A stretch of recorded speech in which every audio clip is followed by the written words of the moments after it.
Lavistro wakes in the underground. Cyber Dragon host seizes the helm. Dive into the madness of virtual realms. Welcome to DragonCast. Fire-breathing wine, screaming loud. Lavistro's here to shake the crowd. Psychotic dragon ready to ignite. Hold on tight, we're taking flight.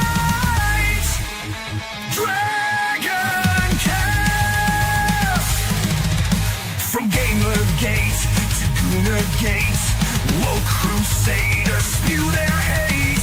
Lies unfold before our ears. Podcast rage to calm our fears. Reclaim gaming in DragonCast. Fire-breathing wine, screaming loud. Lavistro's here to shake the crowd. Psychotic dragon ready to ignite. Hold on tight, we're taking flight. DragonCast. Worlds clash in endless collision. Gaming news with a fierce precision. With a spark so wild it breaks the norm. In the tempest's eye of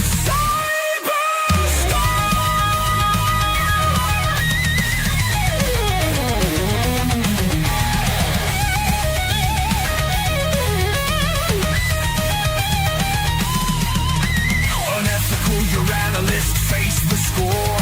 Truth burns with a psychotic roar. Corrupt suits sneer what they despise.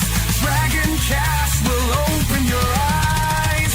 Integrity found in DragonCast. Fire-breathing metal, screaming loud. Lavistro's here to shake the crowd. Psychotic dragon ready to ignite. Hold on tight, we're taking flight. DragonCast.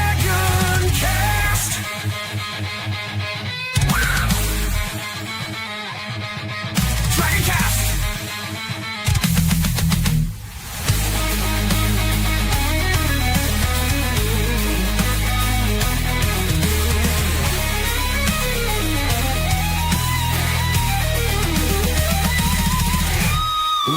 Of justice cut through the dark.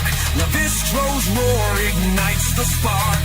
A dragon's heart fiercely defends the gaming world. Our passion ascends. This is DragonCast. DragonCast. And we're live, everybody. How we doing today? It's a beautiful Saturday evening for most of us, and nice to see you all coming in. So that being said, I think you all know tonight's topic, and yes, we do have a female representation, so that way we're not accused of being white male incels who don't know nothing about women. But before we introduce our special guest, I'd like to say hello and acknowledge everyone in the chat. We have Lionheart saying word, respect, I'm going to play Shredders till you go live, which we are live, so he's probably here. And we have a recent subscriber, Lord Dragon Neil, saying hi. Hello. And we have Freedom Fighter 76, a solid fan. He's been into almost all of my streams for quite a while lately. So shout out to him. One of my mods, Frostbank7, you'll know him as well on the Bigot Verse with HypnoCast as well. Kocho Shark Dragon. Goonerfist Cage. Can't help but show herself. Dash Attack. Speaking of which, I got to remember to mod you since you're now a guest on my show. That way you can show your stuff. And with that being said, it's time to introduce everyone in the panel. I hope, Bo, you're here because I see a black screen still. So we're going to introduce, first and foremost, dash attack. Hey, Hey, Dash. hey, how's it going, Lavistro? Oh, same old, same old. Playing hmm games and showing games. So I noticed you're still playing Unicorn Overload. Yeah, it's a long game, and the fights are getting tougher. I am playing on the third hardest difficulty. Hmm. Yeah, Yeah, that like would the definitely make it tougher. yeah, but no, like I've just hit an incredible difficulty spike. I need to like basically I have almost done with the Animal Land, have to beat Angel Land, and then I guess the game will wind down to the final battle. But like, yeah, lots of content. Like this is gonna be like almost 100-hour game. Yeah, that's good. That's good. I mean, you gotta have that content, right? Yeah, We're well, still on Dead Rising. oh yeah, I know we I still gotta gotta do catch one of 14 your Dead Rising hours. stream. I gotta catch one of your Well, Dead Rising streams. It's like I one of my might, favorite games. I might get all the achievements except for the 5 and 7 day hour thing, because the 7 day achievement is 14 hours. So I might do that as a special 500 sub. Oh, you're gonna do the 7-hour challenge? Like that is The 7 day really, challenge really is tough. 14 hours. I've never been able to do that. That the Mhm. end game. Oh my god, that is infamous for being like so Well, hard and so broken. well, for me, I have a plan to do it because I studied mechanics for it and all that stuff. But I know it's gonna be 14 hours, and it's like I'm gonna do it as a five. I'm probably gonna do it as a 500 sub thing, but I'm prepping for everything else because for me to say I've completed the game, I have to have all the achievements. I have That to, is otherwise I can't say I've completed the game. that is So hardcore, dude. I props to you for going with it. I can say that I'm a better gamer than Hypnotic. I know people are like, no, you're not. No, I am because Hypnotic, especially the Souls gamer he is, has never 100%ed Black Myth Wukong. And Hypnotic, if you're watching this, I do love you. I guess I'm fired now, ain't I? All right. Lots Next of is to people have bring not in been. Oh yeah, go. let's bring in Vet Gamer Pro Chiefus. Hey, Bo, you here? Yeah, I'm here. I'm just having a problem. My webcam stopped working. I can't get my background set right. Can you hear me? We can hear you. Okay, well, at least So, you can hear me, but nothing else is working. okay, well, hopefully that you can fix that. But I've noticed, and I've been looking at your streams as well. You're playing Monster Hunter Wilds. So originally you had a negative viewpoint on it. When you first played it, you decided to give it a second chance, and now you're the typical redhead ginger big booba chick with hammers. So, how you liking it? Man, the turning point was when I first tried the demo. I was trying to play with the PlayStation controller, PlayStation 5 controller, and I absolutely hated the controls. So I stopped playing the demo. So then I was like, well, I'm going to try again when the game launches. May some things change. So when I first started playing, I was playing with the PlayStation 5 controller again, and I just absolutely hated the controls of it with the PlayStation 5. And I mean, it caused me to about rage quit with the controls with the controller. So I was like, yeah, I'll watch Hypnotic play it for a little while. I was like, you know what? I'm going to give another chance and I'm going to swap to keyboard and mouse. And that made a world of difference. I'm loving it now.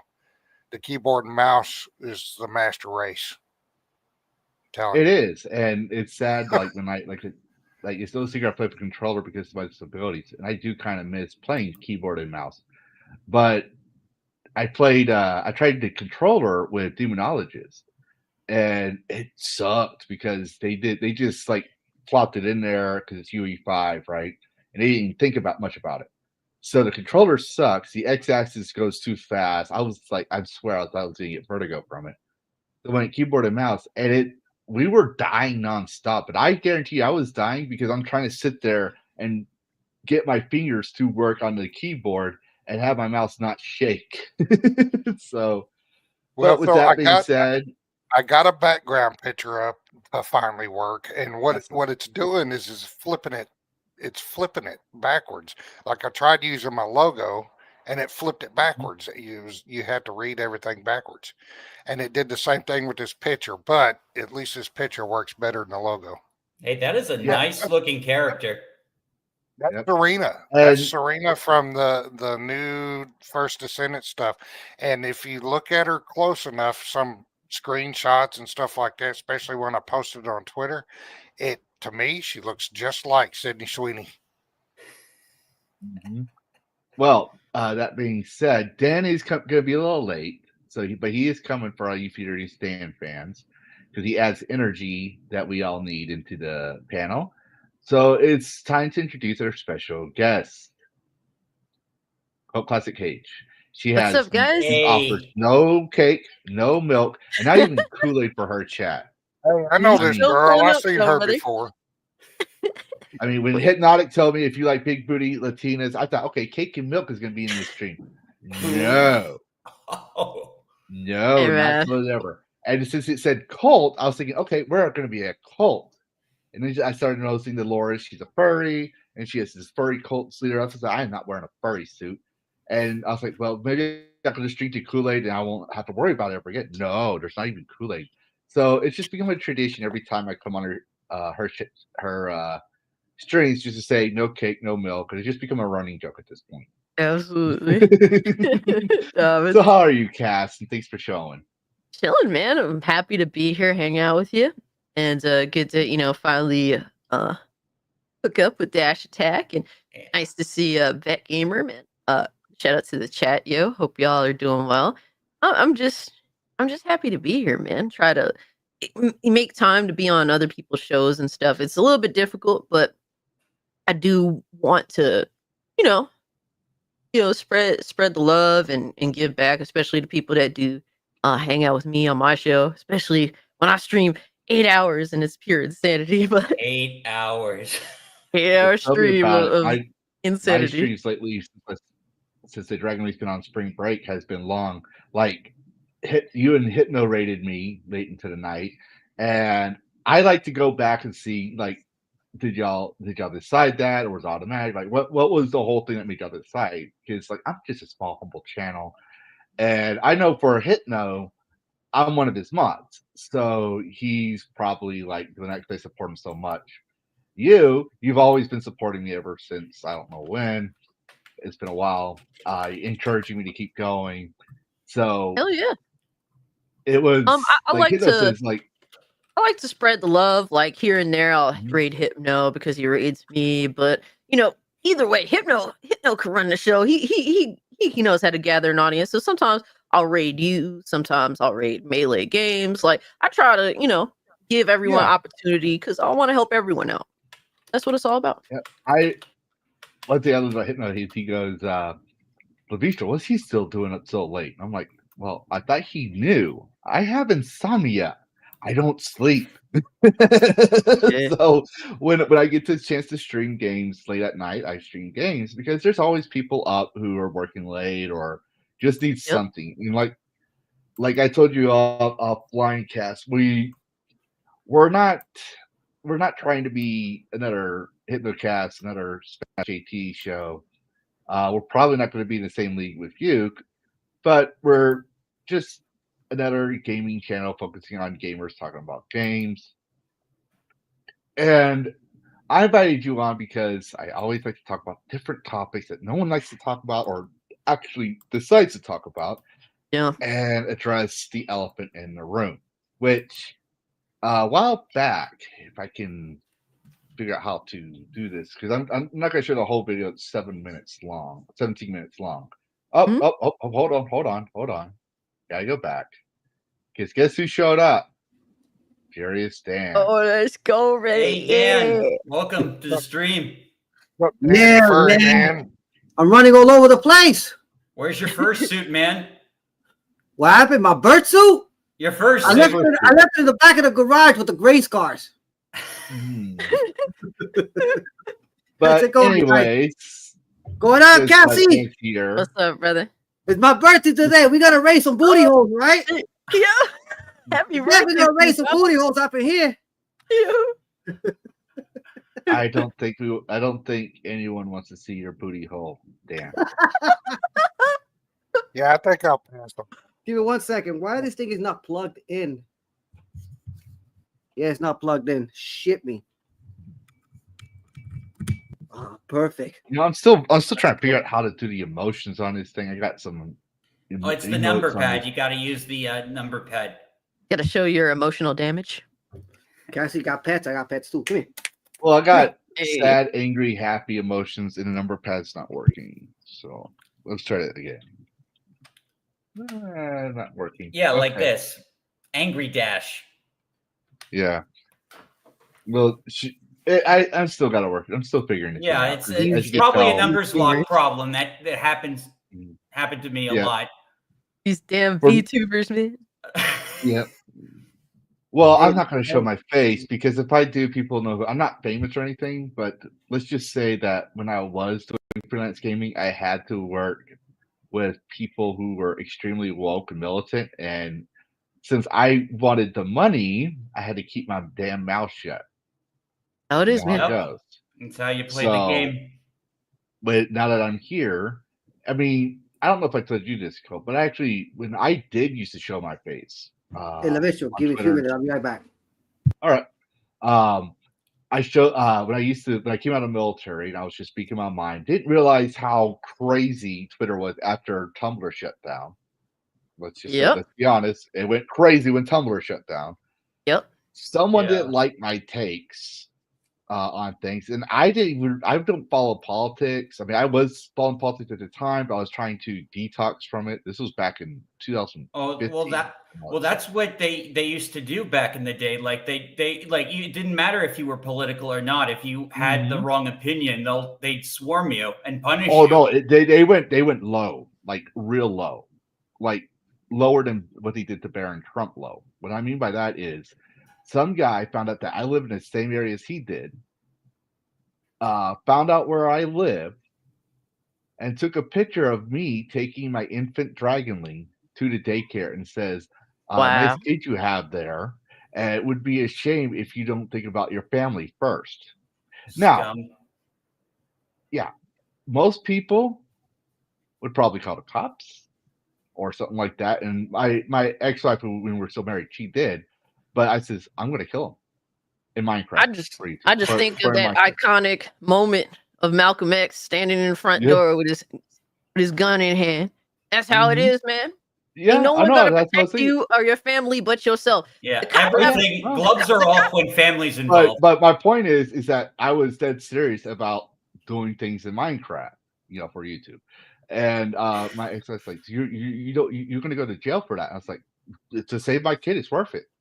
It's like, well, let's not do that. It's like, well, what we're going to do? It's like, let's just move. I was like, finally, I hated El Paso. That was my last duty station, and we got medically retired. But there was some mess up with the paperwork, so they couldn't move my stuff to my last place of origin. Mm. To get to last place of origin, I didn't actually live there. I recruited there. So I was in another state when I recruited into the military. So they wouldn't take me to my parents' house, to my parents' area. But, Okay. yeah. So that's why I have a VTuber model to protect my son. Plus, I like dragons. I'm obsessed with dragons. I'll admit it. And so if I'm going to be anyone online, I'm going to take a cue from Hypnotic and just be a fucking dragon in this case. Hell yeah. There you go. Yeah, I digress. Dan, What's up? you've been playing the First Ascendant lately. I haven't Mhm. seen your killing antidote. I think I got it right. Is it killing antidote? Yeah. Yeah, I haven't seen that shit wrong. But you've been playing First Ascendant. So, Mhm. happy birthday. And Thank what do you you. think of the First Happy Ascendant? birthday. Is it a fun game? I think to me the First Descendant is a Gunner game. Okay, that's what I see the First Descendant, because let me tell you something right now. The reason why I play as Luna is the first reason why I play as Luna, and it's a fact, is to stick it to Gunner game, because they hate Luna, they hate Stellar Blade. Okay, Oh, They she's hate- the one with the shaking ass. exactly. Mhm. That's Luna. Reason why, and now I made it worse. I put her in the bikini, and then when you actually use her power, she changed her bikinis in different colors and starts dancing. So, which is funny. And it's a fact. Yep. And if I keep showing it off like that, they're gonna get even more mad and mad and mad, like the people like Melody Mac and the JDAs and all that, which I can't stand motherfuckers anyway to begin with. They're stupid idiots. Yeah. But anyway, I don't want to talk about them. Let's talk about the game I'm playing. So tonight I have a birthday stream. Midnight. It's Gooners for Life, Retro Overkill. And I'm gonna premiere the show from Rumble that I've been working on all morning for the past 9 to 10 hours. And I also got an intro for No Rivals. And it's my favorite anime from back in 1992, Techno Man Blade, baby. Okay? Never heard of that one. You never heard of Techno Blade? Watch Techno Blade. Watch the whole entire series. They got the first and the second. The first one was the best one. When his daddy, with his twin brother at the end. I don't want to say the rest, but the fucking anime was fantastic. Yes, I'm an Initial D fan. I do play Initial D, the Japanese version on arcade. I do have it emulated on Techno Parrot, which is a pain in the ass to set up. But I got it running. I got a couple of them running, and I also got the Waga Midnight series, which I love playing a lot once in a while. And it's a fantastic series. You got to look into it, Cassie. Okay. Fucking great. It's like if Yeah, you like, I'm looking at Techno Man. It looks pretty cool.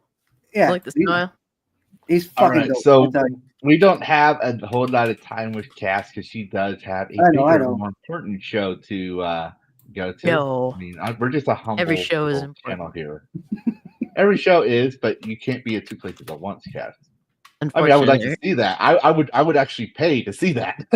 But Imagine if this whole time I actually did have a twin. Y'all didn't even know. I bet so Iron Caster. Is she nice like you? knows, so everyone knows, I'm going to. we copy each other. Oh, I didn't share my screen. This is the video that started the whole topic for me. We're not going to play the whole thing, but just to give everyone a little context. An embarrassment to gaming. I'm speaking as a girl gamer. Hey guys, welcome back to the Cult Classic Age Show, and today we have to talk about the whining that persists in gaming that has led to basically making gaming bitch made. I mean, I feel like I've talked about this subject. I'm having some cutting problems there. But anyways, I'll put that in the chat because I forgot to give that to my mods. But for anyone who wants to watch it, because I mean, it is a great topic. But let's not get cast in that look. Yeah. That's probably a little better. So, all right. So, because you're like had your arms out like you had Down syndrome. I was like, oh no, we're not going to be hypnotic. Occasionally. So, what happened to Dan? Yeah, I mean, Oh, Dan cut out. I think I cut out. Lavistro gave me the boot. I give you the boot. Just kidding. Just kidding. Just kidding. Yeah, well, yeah, sure. I'll give you the boot. I'll own that one. But anyways, so for those I don't know about you all. Like when I got out of the military, I didn't even before I joined the military. Let me put it this way: before I didn't join the military, there was no gamers on YouTube. There was no gaming streams on YouTube when I joined the military. And when I joined the military, I focused on nothing but the military. I mean, I guess I played games in my free time, but I didn't really try to interact with the civilian world too much because, I mean, most people did, but me, I was like, I got a job to do. I want to try to make it a sergeant major in the army. That was the military was going to be my career. So there was no I internet when I joined the military. Yeah. But you were probably around when gaming streams were a thing. So I didn't know what Twitch was. I had to learn all this stuff in 2015. And I lost the meme. I had my favorite meme. But do y'all recall when Twitch was not getting enough views? In fact, I think it was back in 2016, 2017. And so they started promoting players like Amarath and what's her name? Players. The female players, and so they made these memes that shows the thought meme, and she with the big boobs and the pink top tee saying thought, and she goes, "I'm a gamer girl," and she's holding the disc strong, and you see someone reaching out with the eyes bulging, saying, "Don't hold them like that. Yeah. To me, that's a gamer girl. It's a female who plays games, but she's not playing games for the love of the game. To me, the perfect example of a person who plays games, even though she's a tomboy, would be, for example, Cold Classic Cage or Sonya Lisette, even though I tease her a lot about it. But I figured we could ask Cass what she thinks about the situation and let her hold the reins of what she would define as a female gamer versus a gamer girl.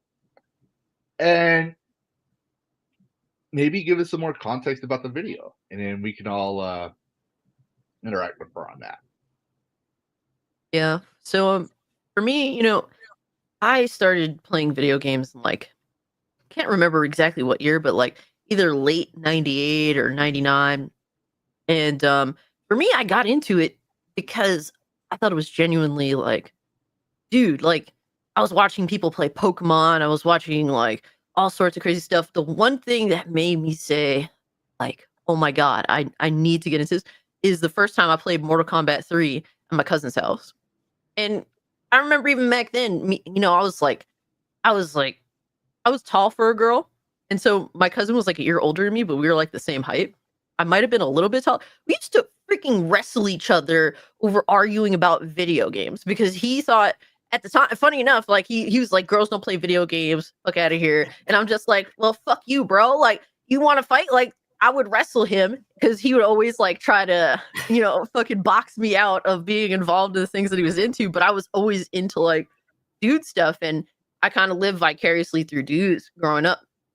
But I like the first time I played Mortal Kombat 3, I saw Liu Kang for the first time, and I was a huge Bruce Lee fan. So I was like, Dad, I need this game. Like, look at this character. It's Bruce Lee. Like, I need everything Bruce Lee. And he just understood because my parents were fans of Bruce Lee. My mother went to see Enter the Dragon like 5 times in the theater when it came out. It's like, if only I lived back then, that would be the same way. But with that, my dad got me a PS1 for Christmas and Mortal Kombat. And, it was really that solidified my interest in gaming in all parts of it. Like gaming is more than just playing the games. It's a social hobby.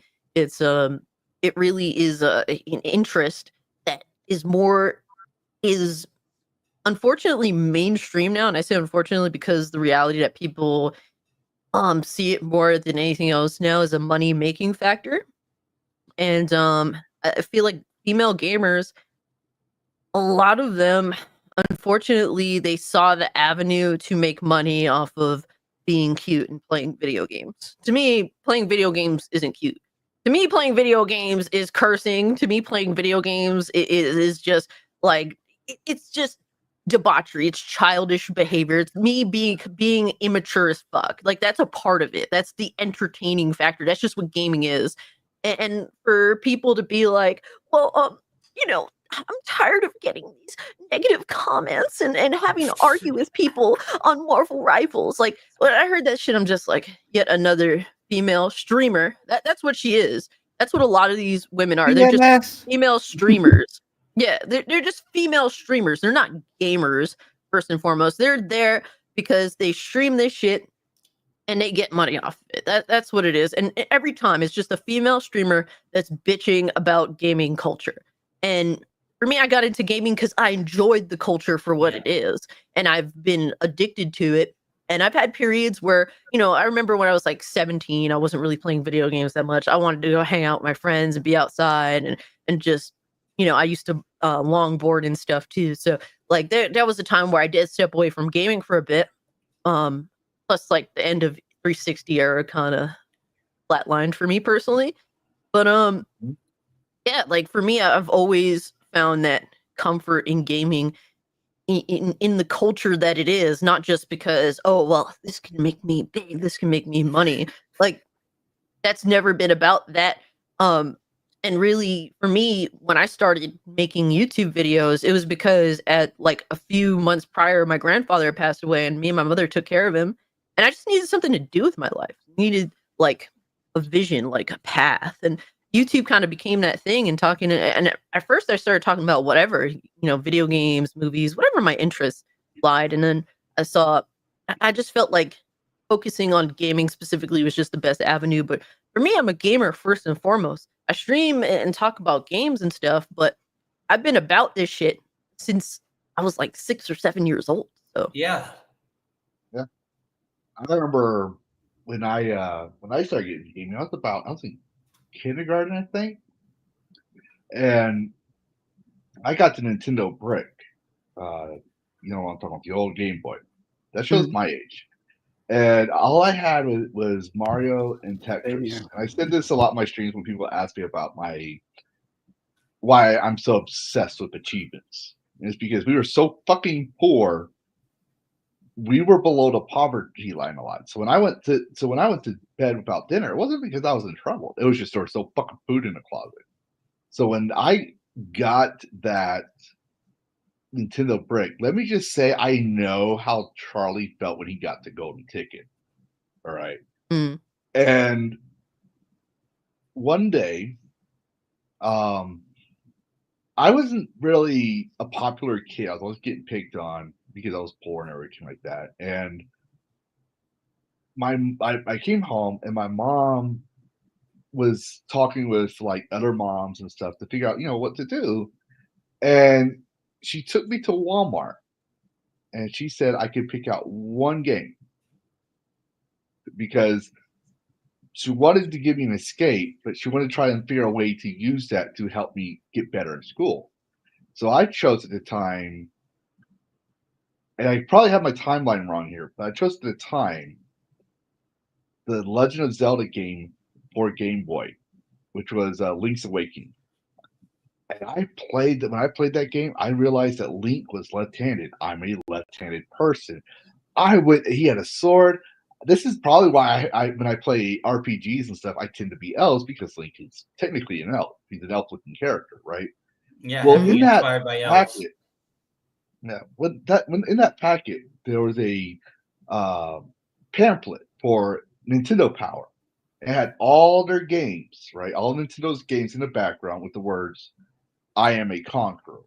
So my mom told me every time I conquer, she's gonna put it on mirror, and I'm supposed to read it every morning when I get dressed for school. And she says, when you conquer how to handle this situation with your classmates, I will talk to your dad, and we will get you, instead of an allowance, we will get you a game. And I worked hard. I worked hard, and that's what got me into gaming. It made me go from. Let me just wait. If not for gaming, I would probably be like these wokies, because being so antisocial, so out of loop on things, and just like you had the rich wokies, the champagne socialists, you had the poor wokies, right? That play victim. Gaming taught me how to overcome things. That I actually used the term when I beat a game, I conquered the game because of that thing. And because I did it, my sisters got involved. So my sisters aren't like full-blown gamers per se, but I'm the oldest of 7 kids, 4 girls. Because their oldest brother played games, they're now gamers. And yeah, so that's one thing I like. I forgot I was going here because my son just ran in here for a second. Gaming does a lot for people. It's more than just. I mean, it is a hobby, but it's now more than just a hobby.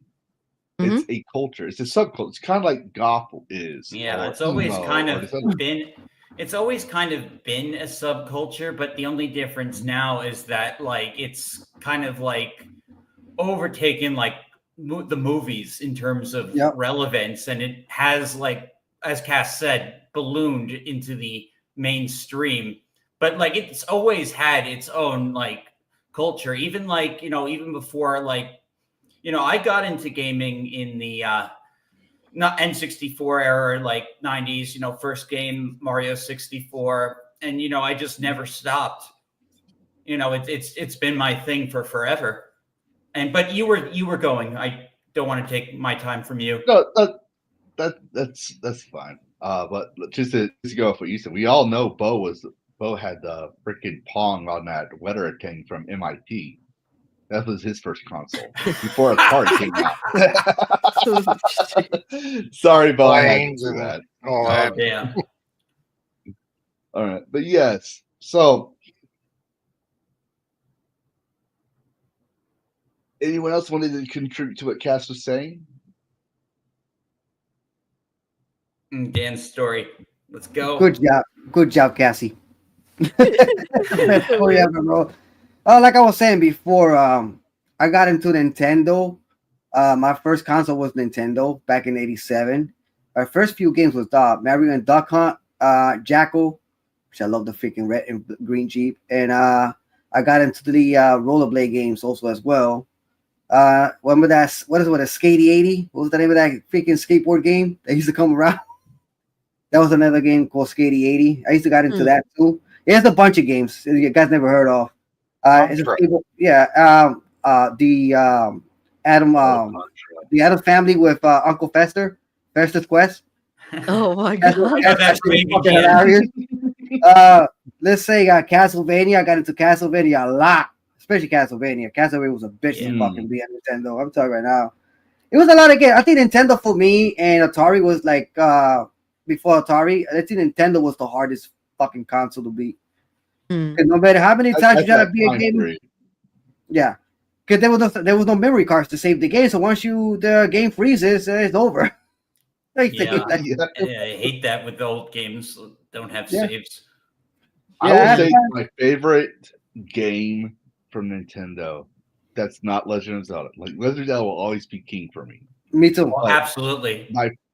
My favorite game was when we went to our babysitter's house, and she had an NES system, and I didn't want to play Mario Bros. 3 was a shit. Don't get me wrong, it was awesome, but I didn't want to play Mario Bros. 3.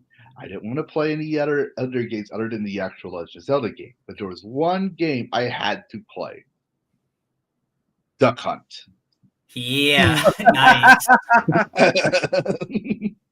Yeah, I could play That's that. probably With the only quote unquote sports game I've actually played and loved. Because you're technically hunting, it's a sports. So Yeah.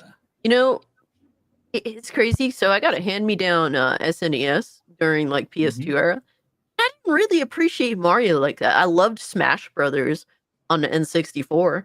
That was the first game that I got, but I never really had like a crazy appreciation for Mario until my cousin gave me a hand-me-down SNES, and he gave me a copy of Super Mario World.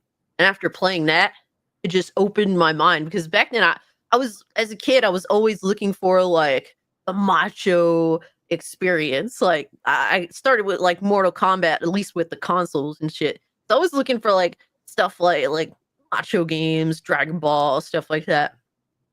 But I never really appreciated Mario until I got the opportunity to play Super Mario World during the PS2 era, and I just fell in love with that game. It's so fucking awesome. Oh my god, it's phenomenal. Yeah. I had that one on GBA. It is. I think that is like one of my favorite 2D Mario games. Yeah, I had the GBA version too. It's fucking phenomenal, amazing. I'm a huge Zelda fan myself, though. I go crazy with Zelda. I have beaten the Breath of the Wild 100% completion, so the Tears of the Kingdom 100% completion. But those two games, they took almost a freaking month to beat. I remember when I started playing Links to the Past, it took me at least like maybe 3 weeks to beat. I remember Legend of Zelda 2. Like that's one of the Legend of Zelda for Nintendo. I wasn't a big fan of that much, but I liked the first Zelda. That one. Yeah, it was. The Legends of Link, and then my favorite one, always like everybody says it, Ocarina of Time. You know, well, Ocarina of Time was fucking fantastic. I like the soundtrack. I love everything about it. Great story. And the Majora's Mask used to annoy the shit out of me because of the time. Oh yeah. Yeah. You know, if you didn't pass it right, if you didn't pass it correctly, you lose all your fucking rubies. You gotta. It was just crazy. I didn't get it. With Zelda, I didn't get it until I played Wind Waker, and then I got it. Wind Waker was fun. Yeah, I think Wind Waker. Wind Waker was fun, but that's when they stopped focusing on Link as he actually was. When they got him back into Twilight Princess, I was like, okay, finally we got because people like people are so fixated on in other games he's called boy, but they forget boy doesn't mean that he was a child. Boy was archaic because it was the medieval ages, so to speak. Mm. If you could be like, for example, you could be 40 years old and see a 20-year-old and call him boy because he's still considered to you a pup, a young person. Mm-hmm. So Link was about 18 to early 20s, from what I understood canonically. That's why he's always portrayed in, like, if you look at the old guides and stuff that came with the little books that came with the games and stuff, they have the artwork. Link is always portrayed as a young adult as opposed to a child. But then they started doing that with the Wind Waker series. And while I did like the Wind Waker, I hated the fact it was supposed to be the last game. It was supposed to wrap it all up. And then they decided, no, we're going to keep going. But one thing I hated was staring at that boat for most of the I game. love that. I love that fucking boat. It was a bitch to get in that fucking No, thing. Too. the sailing I had a thing hard was time. a good I had to idea. get the fucking some shit just to get inside. I mean, like, I get your complaints. It made the game artificially longer, especially when you have to get the Triforce and those charts. But overall, it was fun, like exploring the world. Yeah. And Yeah, the thing is, I don't mind exploring the world, but I expected a little bit more activity. I was expecting. It could get boring at sea at times. Yeah. But the thing is, with the boat, it was so much fun. The only thing I like about the boat is when the thunderstorm used to come out, and it was invincible. It was a bitch to get in there too, because there was so many ways to get in that boat. The problem is you had to get something to get that boat into visible to get inside. It was a pretty the ghost ship. Yeah. It was a lot. It was some shit. I forgot what I got inside that ghost ship, but it's been such a long time. It's a map to one of the Triforces. I think. Okay. Yeah. Okay, now I remember. Yeah, but it was fun. I tell you, I didn't care how cartoon Zelda looked. It was just the soundtrack, and especially when you go into the part with the Ganon's castle. That soundtrack was creepy as fuck. I remember I had the surround system. I don't mind the aesthetics. It was just the way they portrayed Link at that time. So I had the surround. So I had a surround. The ending made sense. The ending was freaking phenomenal. That is like that set up for that final fight. I'm not gonna lie. When I saw that, I actually had feelings for the boat at that point in time, and actually cried because Link was trying to hold on to the King of Hyrule. And like spoiler, but if you haven't played Wind Waker yet, that's on you. It's freaking old. So I'm not. We don't care about spoilers here. Yeah, you could have bought a Wii U, damn it. You guys want to laugh about something?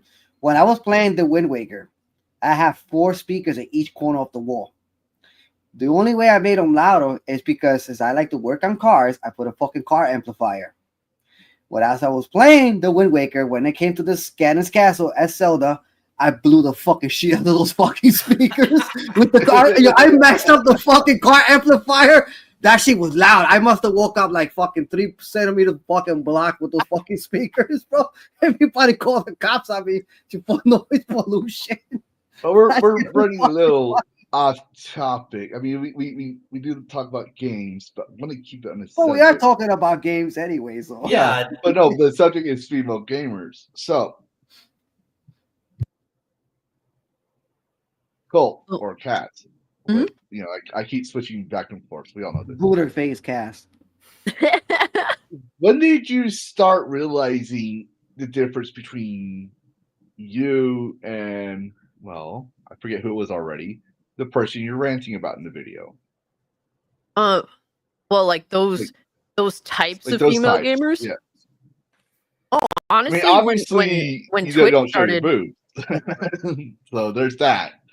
But really, when Twitch really started gaining traction, you're looking at these female streamers like, I don't give a fuck about gaming. Like, they're just here to promote their fucking G Fuel bullshit, show their tits, and collect fucking memberships. Like, you could tell, like, I mean, I don't know. I guess I've been, gaming for a long time, but I remember, being made fun of by, at the time, the young girls that thought gaming was retarded, thought that females engaging in gaming was weirdo behavior. I remember getting called a lesbian, freak.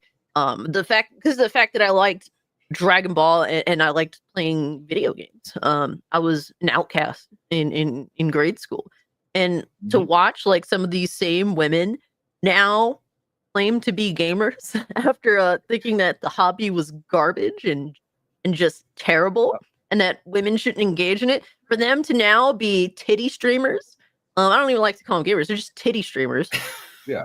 And it's just it's ironic as fuck, you know. Like it's like y'all were the same people that thought gaming was weird for They're not weirdos. gamers. They're not gamers. Yeah, They're not. But you know what? tourists. I will say this. They're I will tourists say trying to as make a tourist- buck. Basically, if they would, they should at least join Pornhub if they want to do some shit like that. I will say Oh, Rule though, 34. they should have a little bit. I do give them a little bit of respect.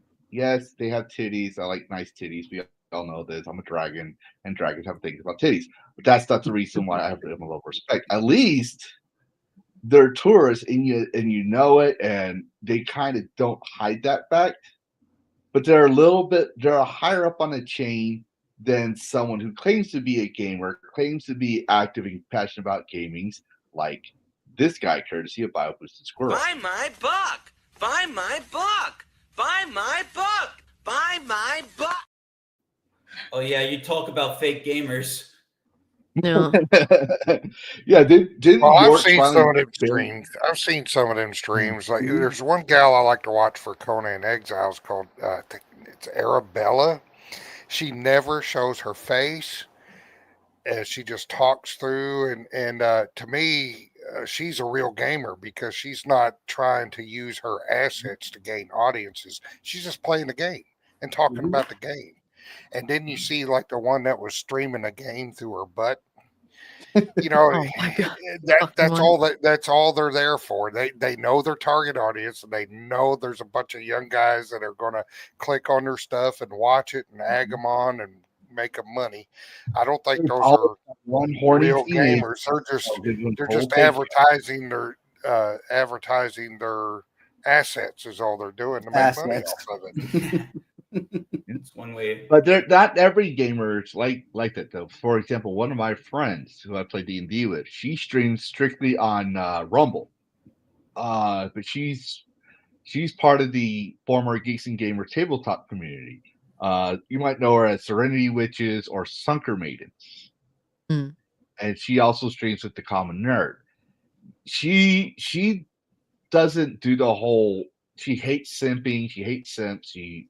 But she does. How do I say this without her getting pissed off with me? Because I'm bad at this. She shows some cleavage, but she's not doing it for the cleavage. She's doing it. She does it as a joke, like as a humor. Okay, it's like meme. Yeah, like a meme. You know, she doesn't do the whole girl thing. She just likes to, she likes to be proud of herself and that thing. But she streams all kinds of random games on Rumble. She streamed Echo Draconis, like from one of the clips of my DragonCast thing. That's not her gameplay, but she streamed that. Then you have like Sonia Lisette, and she streams retro games. And we all know Sonia's behavior, right? So It's funny. you will see, in my view, you will see gamers, especially female gamers, who are very, I guess you could say, body positive, if that makes sense, or very proud of who they are and how they look. But the difference between them and a streamer, like what Bo says, a gamer is going to show the game and they're going to try to make it as oh wow, I need to stop talking with my hands. A game will make sure that you can see the game, and it'll make sure that you can hear the game, and that the game is what you're coming to see. Right? So they're going to put it on a nice screen. They're going to put it as big as they can, or find some way to balance showing themselves and the game. What do you call it? Titty streamer? Will show their ass and use that as the screen for the game. Yeah. Because because you ain't gonna get a good look at the game. You're gonna see The game the is ass the background Yeah. of what they really got going on. It's not the focal point. Since we all Yeah. gooners here, I got the gooner eye hat. Well, I'm not saying that girl's dream wasn't funny. I Yeah. mean, it was an interesting way to garner an audience, but was she a real gamer? She No. plays games, Uh, but I don't. I I think have she's using her sex appeal to play games, is what it is. I personally have more appreciation for people who have actual passion for like gaming and actual love than people that just like have to build their platforms with like sex appeal. I mean, I'm a VTuber, like, you know, all VTubers, like we use sex appeal. That's like, it's how we think, but you know, it's no substitute for passion. Yeah, that's true. You could tell when someone's really like passionate about what they're talking about, Yeah, and sex appeal. um, Okay. oh my god. Oh,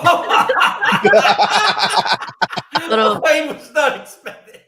a big a big reason why I wanted to talk about gaming is because I saw my hobby just kind of falling to shit.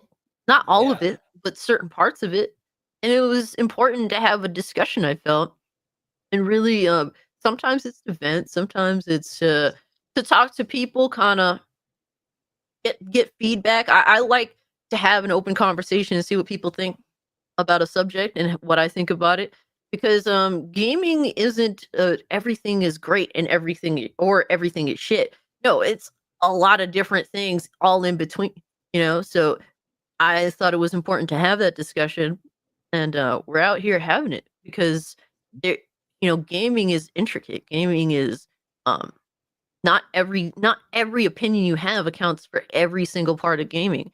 Everything is how do you say it, like situational. Yeah, people Yeah, like Fluid.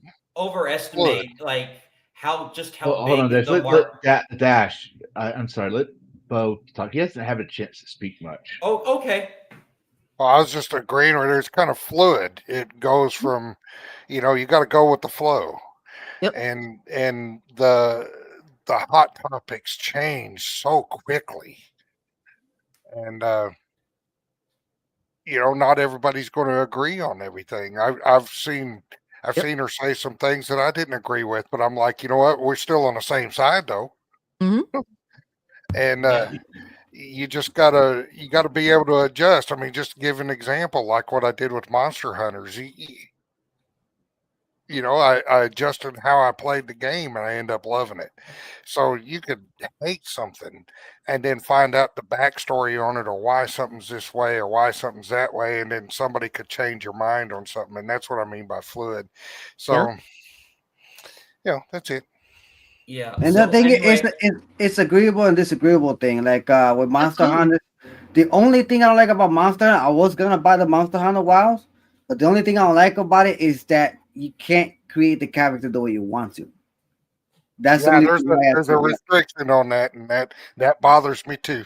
Yep, Mm. yeah. that's it. I will say But just the girls at oh, sorry, gaming, yeah. my sister is 4 years older than I am. She's almost 60 Mm-hmm. years old, and she's been gaming. I mean, we were around, we got the Atari. She didn't play much on the Atari as we were growing up, not like I did. It wasn't until she probably got into her late 20s and she became a passionate gamer. And Civilization, the original Civilization that was on them old computers, 486 computers, that's what got her started. Mm. And then I she started playing remember. EverQuest and all that stuff. She became very passionate. And I tell you, she's probably more passionate about all the Gamergate stuff and looks more into it than what I even do. I mean, And my sister, she's a real gamer. yeah. She plays the game for the passion, for the love of the game, not to appeal to anybody. I think you're never too old to become passionate about gaming. One of the YouTubers I was watching for a long time, still do. Her first name is Britta, but her YouTube name is Food for Dogs. And she got into gaming, I think, like in her 60s, like, Mhm. just maybe a little less than 10 years ago. And she is so passionate. You can go check out her YouTube channel. You could tell that she's like, the way she speaks about video games, she is truly enthralled. And she's a collector. She loves to talk about, like, she reps the games that she loves. And I do know that she has some form of like sort of issue. I don't know if it's like, but certain games that she just can't play, like high action games. She can't play them because she's a bit of an older lady. And she likes to play a lot of JRPGs. That's her bag. Like you could Yeah. tell the passion is there. So you're never too old to become a I'm not gonna passionate gamer. lie. My favorite style of JRPGs are the old 2Ds. So I love, for example, I love RPG Maker because they emulate that style.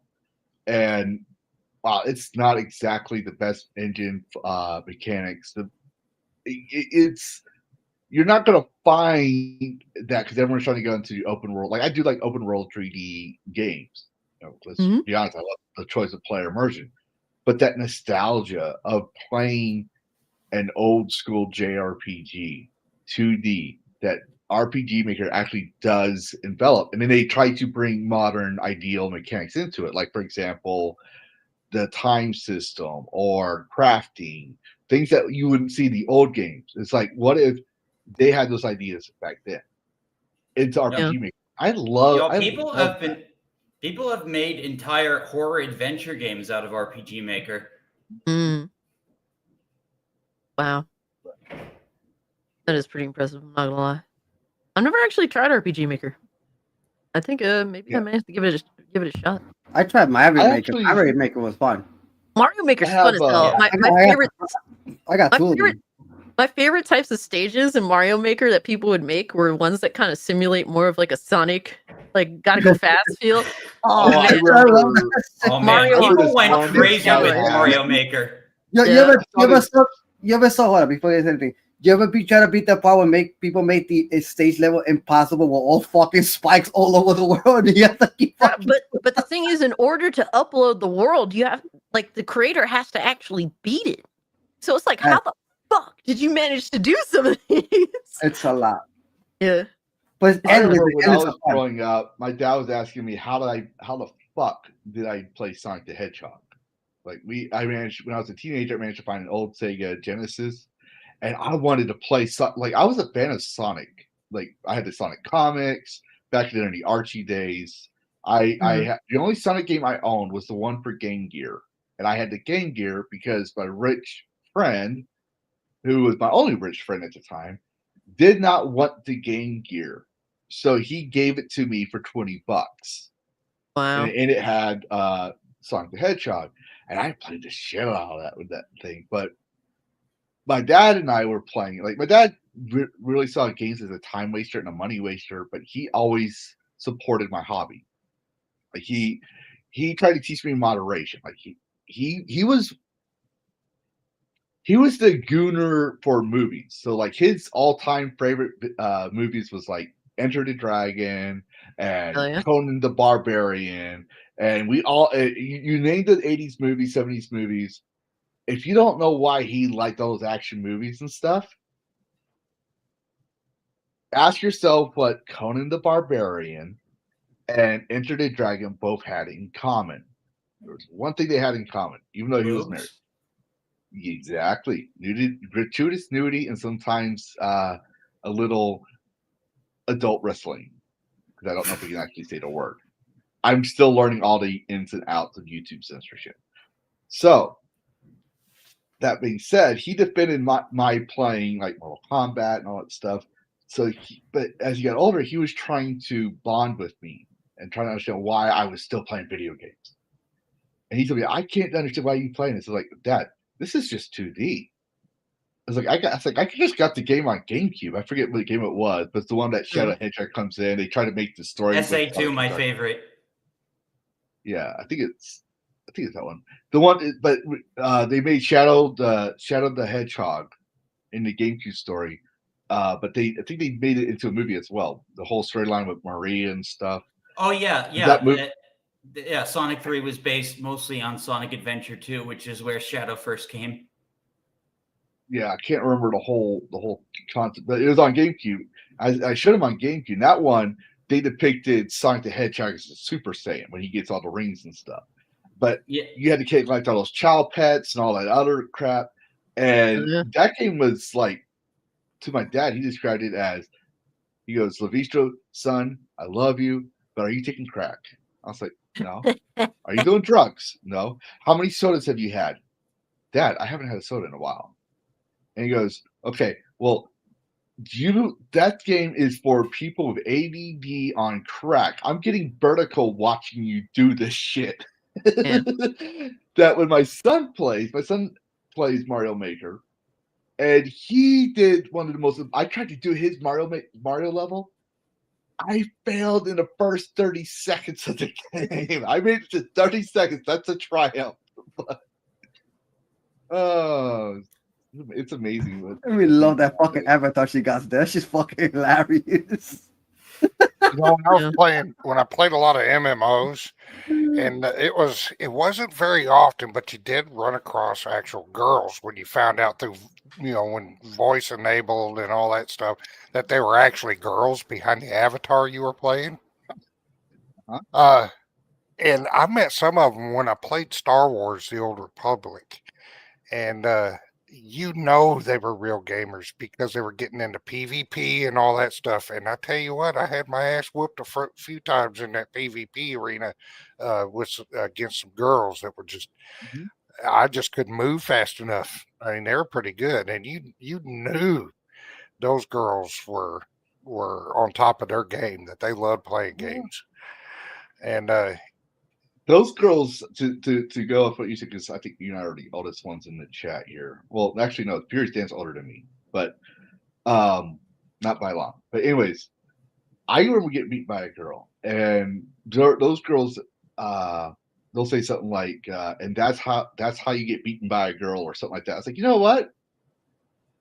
I'll accept that because you earned your shit. You're talking the talk, but you're also walking the walk. And they don't go whining about it, and they talk shit right back to you. And oh yeah, I said some of the sexist, most misogynistic things to them, and they'd come back and say some of the, man, like there's one girl, we were playing what was it? World at War. And I was saying some sexist, like talking shit, because part of the reason you play multiplayer games, you talk shit, is to get the other guy flustered so they make a mistake. That's my favorite game too. World at War. Yeah. And most girls that would play on the game would cry and go boo-hoo. And this one girl, she actually got me so good. I was actually questioning my own masculinity by the end of the game. Her trash talking was so good. I was like, oh, and I'm like, if not for my dad, I would never have learned to appreciate a good roast, because like at the end of the game, I sent her a message. I was like, wow, that was a good roast.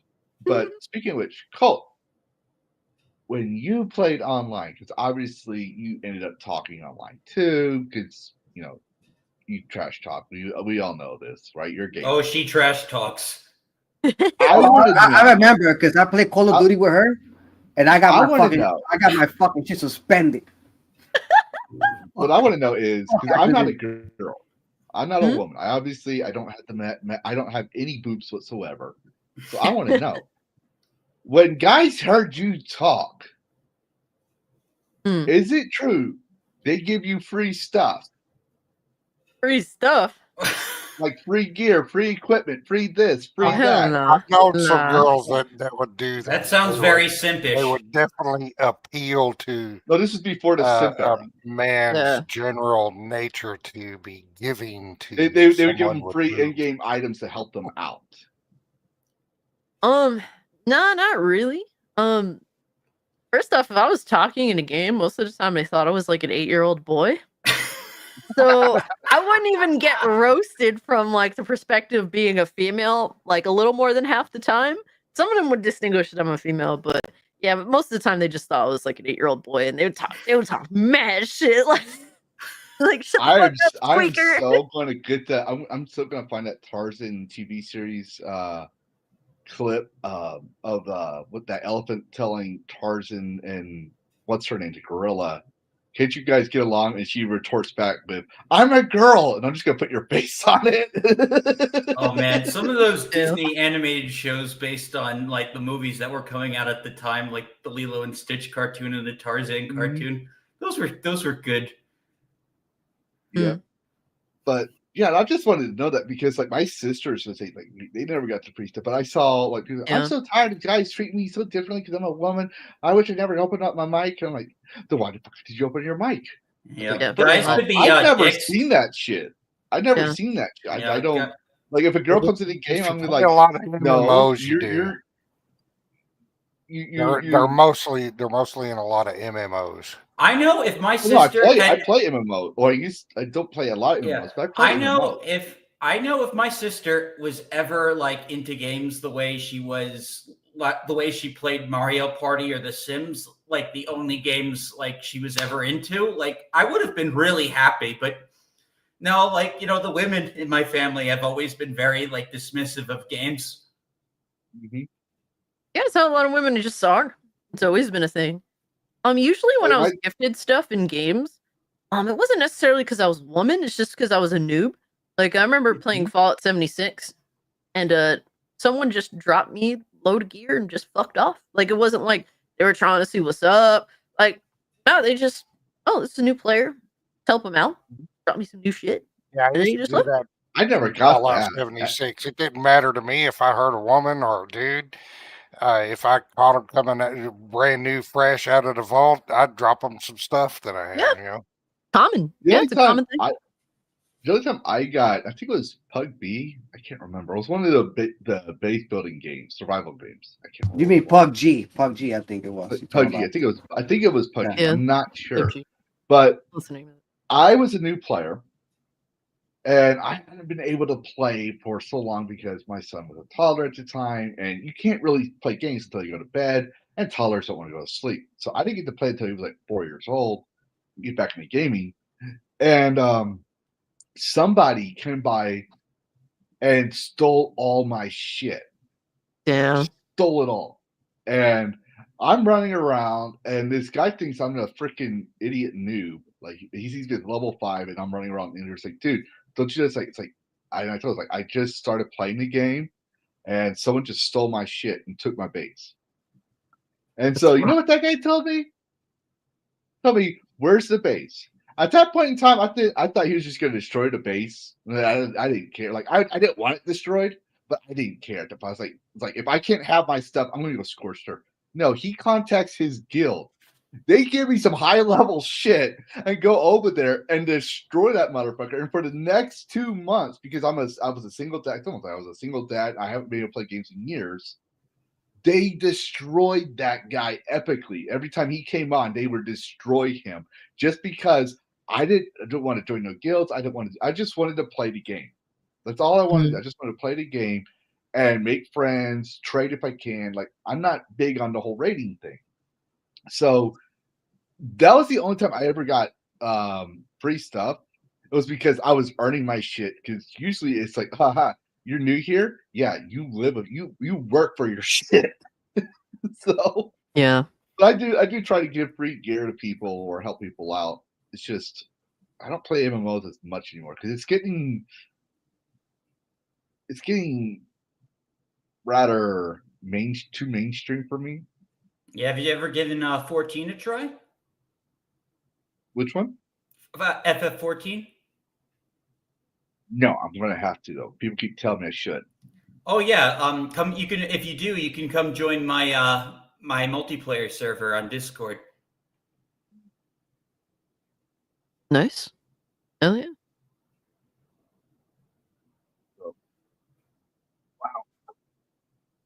I think we pretty much covered. I didn't realize it was gonna be very fast. I thought we were gonna have a heated debate or something like that, or an epic cats rant or something, which was what I was prepared for. But I do know we were talking in the Twitter chats about grumps. Oh, juicy. Don't forget about the fucking airbag too that we've been hunting them down. Oh yeah, we can roast both of them, I guess. You know what it is? I have a group called the Airbag Hunters. Okay, I have, yeah, I'm serious. It has a Ghostbusters logo and everything. And I have freaking Old Man Grin, Dr. Pika, Ryan Ate, the Goon Room. I'm about to add Cassie in that fucking group. Oh, And nice. yeah. You got Dr. Pika on that, you I don't say? know Oh, what's yeah. going on. You'll see. I think Grums is the bigger news right now. I don't care about Grums. Well, He's not even Let's my be honest. interest. Let's be honest. The way I see Airbag, Melissa Conte, He got and suspended like McDizzle- 3 by the way, times. Cass, I am famous. I don't know if you saw this, but I am famous. I'm getting famous now. First, I tried to make a video about JDA. He comes over a couple weeks later and says, "Thank you for watching on my video." Mm. Right, and then after that, because I already got blocked by Rebecca Valentine. You know who that is, right? You mean Rebecca Duck Valentine? She's the one that tried to smear game science. Oh, the IGN bitch. I've never talked to her. I've never talked to her or communicated with her. Like, I've never been on her profile except to show who she was in my video. The very next time I decided to cover more Black Myth Wukong, she had me blocked.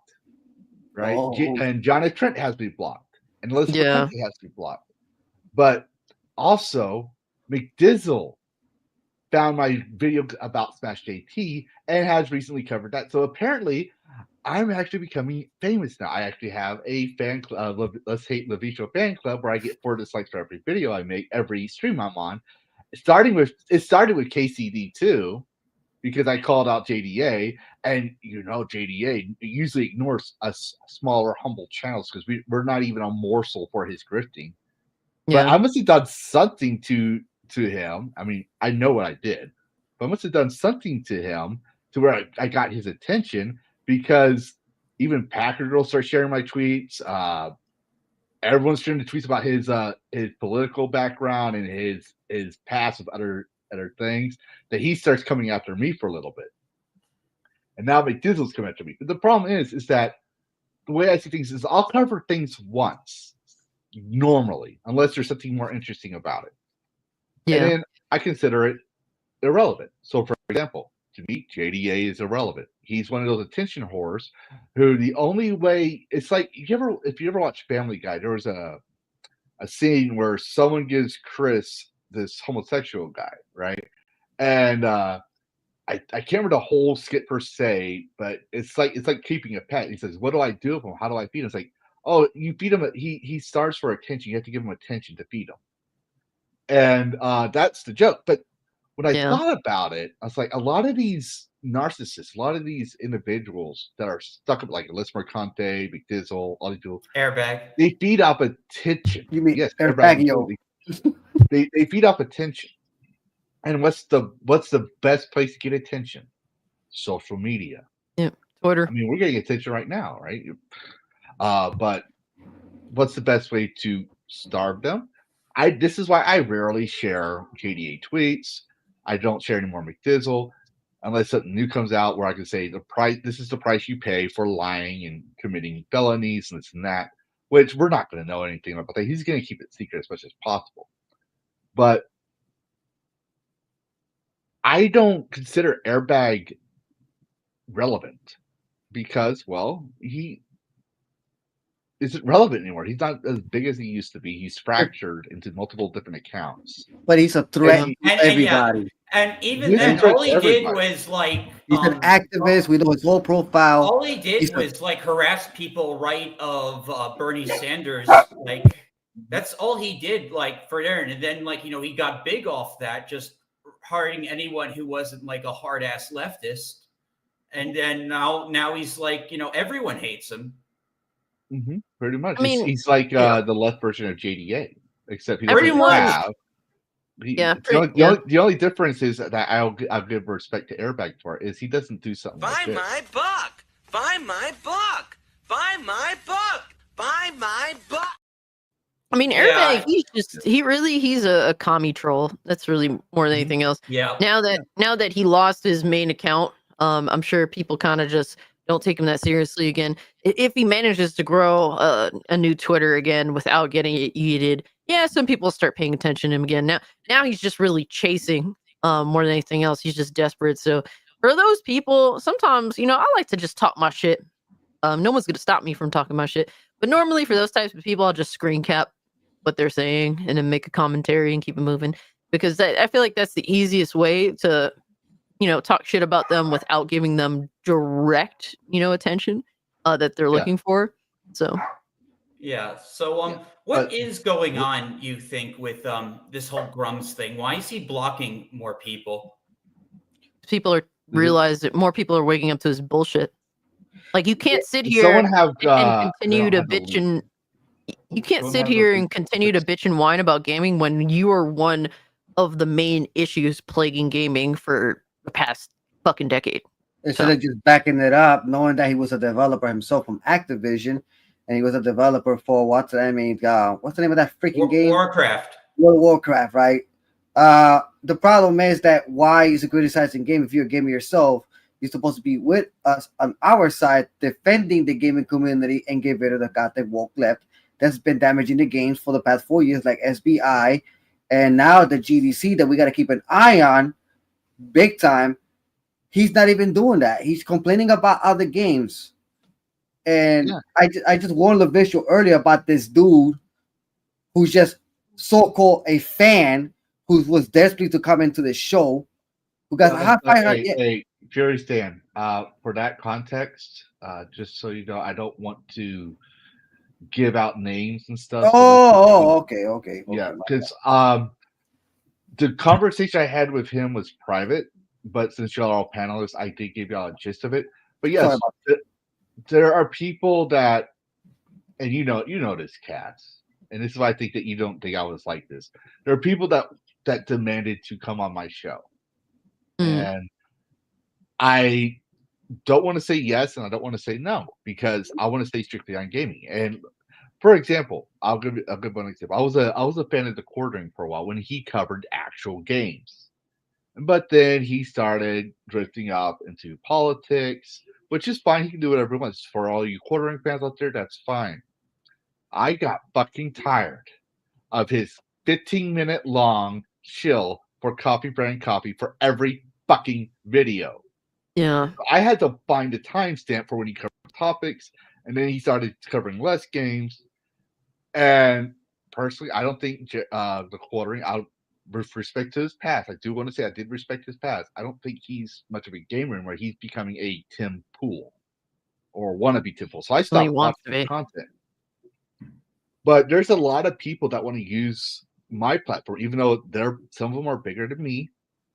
I won't lie. There's some that one of the channels we're talking here is bigger. He's got subscribers, probably doesn't have the watch hours, and I want to focus strictly on gaming because there's so much that people aren't talking about. They're talking about like Dan was saying, Alyssa Mercante. They're talking about Ubisoft. But have you ever heard of a game? Let me tell you this, Colt. Have you heard of a game? Would you play a game, an MMO, where you are in a crafting survival game, but you're not in an open world. You're on a train. Really? Have you ever heard of that game? Oh no. No, that sounds kind of No. Wow. No. Well, while we're all talking, I will bring that article up because I've been wanting to cover that for a while and I just haven't been able to cover it. Now it's old news. So this is a perfect example for me to cover it. Yeah, you mentioned that not too long ago, and it sounded interesting. Because Actually, I'm big on survival games. But the crafting survival genre is people think I'm good. people think I'm just a niche gamer shill. The problem is that niche gamer actually finds other content out there, other games. So I keep streaming. No, they're an actual gaming outlet. They're like one of my favorites. Yes, they keep it gaming. They'll address the issues that are, I guess, social, political, but they still keep it gaming. I think niche gamer has proven that they aren't out here strictly to grift off of the next social discussion. When they said they were no longer covering the politics anymore, I guarantee you 100% that separated gamers from the posers. Yeah, absolutely. I call them posers because if you call a poser tourist, I see that as disrespectful. Because there's people, they come into the gaming sphere just to see what it's like. They're just here to visit, right? Then you got the poser, just like, oh yeah, I'm a gamer, man. I've always been here, and you're like, motherfucker, do you tell me the mechanics of this game. I know. Oh, that's they'll tell you what they've heard someone else say. Well, They do even that on the third movie part. side, you had like this, like, you'd have these channels that would like start out just talking about like, the movies and Disney, and sometimes they'd veer into like the social political stuff. But then at like some point, it just like, sometimes like the politics overtakes like what you're originally talking about. Yeah. Mhm. And that's like I read this here. Like it's an indie developer, right?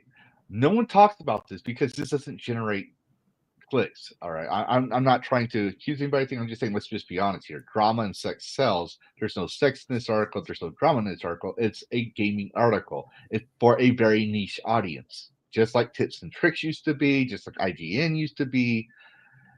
This is like I said, an actual real deal gaming website. So Yep. they said that the developer Red Rover Interactive has announced Engine Fall, a new multiplayer sandbox survival crafting game set on huge trains. I will send you the link if you want, because I'm not going to read all this because my reading skills aren't that good. But what I'd rather do, because this is what gets people views, and I hope I don't get copyright whatever on this. Very interesting. I think they'll appreciate the promotion, hopefully. Yeah, send me a link on that. I want to read that. I would like to read that. Oh, there's a playtest active for it. What happened? Oh no! Stupid. Oh, I saw that. No, I saw that link already. Shit. Yeah, it's like super fucking. That's StreamYards for you. Yeah. More like stream shit. Damn. Wait, why? I checked it on Steam Nut. No, I'll I'm check it having a major windstorm right now, Mhm. and so I think it's affecting my internet.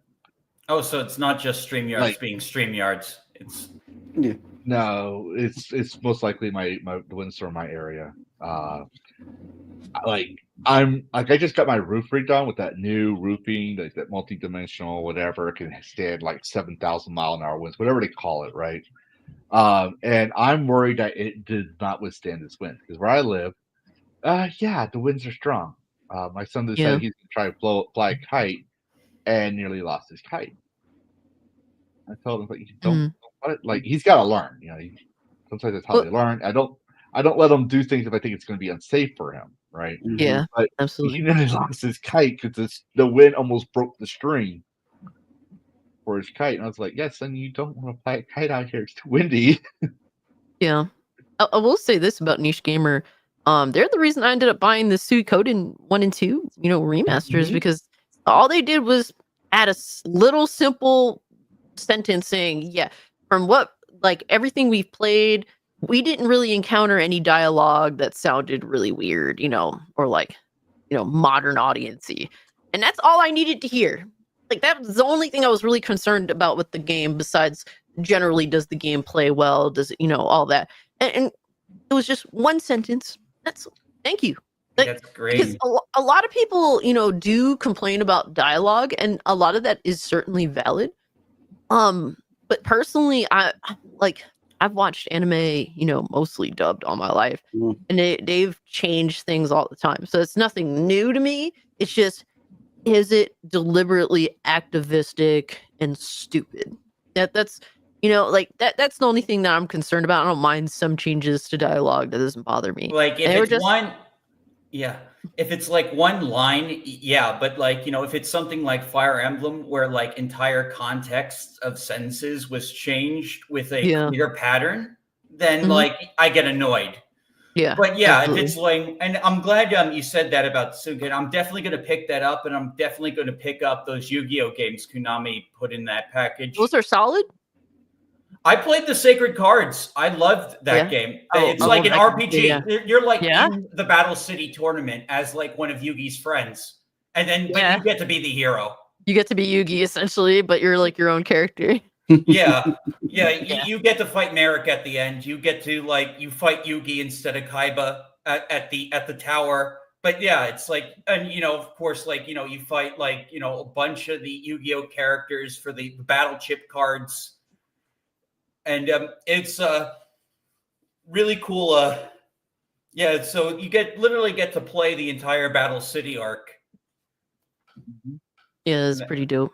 I played Yu-Gi-Oh series for a while, but I remember playing the Yu-Gi-Oh card series. I stopped playing after that GX or GTX that came out. Modern Yu-Gi-Oh is insane. Like, just play Master Duel. It's like, what the fuck's going on anymore? Oh no, it's just like I saw one of my friends was playing. He was trying to like brush me up to speed of how things have changed. I was like, the fuck is all this? Like I was like, put it back to how it used to be. Stop trying to be fucking magic. Yeah, so I can't play it. I used to play it a lot. I was really into Yu-Gi-Oh from the jump. Mhm. Once I saw like the original anime, I Yeah. begged my dad, like, Dad, I need the cards. I need the cards. So I went to Toys R Us and I bought Yugi's deck and Kaiba's deck. Those were the days. Yeah. Yeah. Yep. I remember watching Yu-Gi-Oh because at that time period I was very fascinated with Egyptology.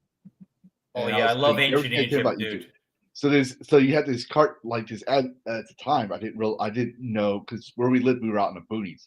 I didn't know there was a difference between anime and American cartoons. So forgive me, all you anime consumers. Remember, I'm also an anime consumer, but I'm going to give you my perspective here.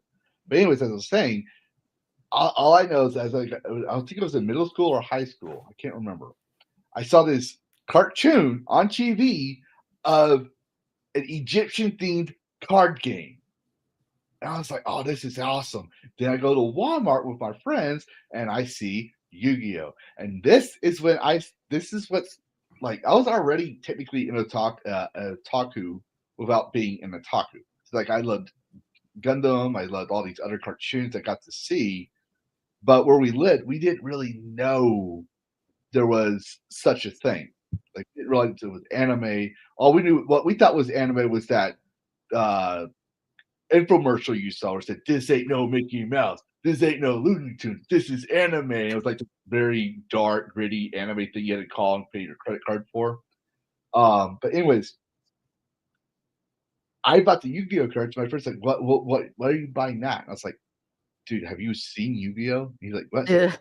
Yu-Gi-Oh! You gotta watch Yu-Gi-Oh! Like it's so awesome. And it's like I was a history buff, and they're like, "Oh no, he's spurging out again."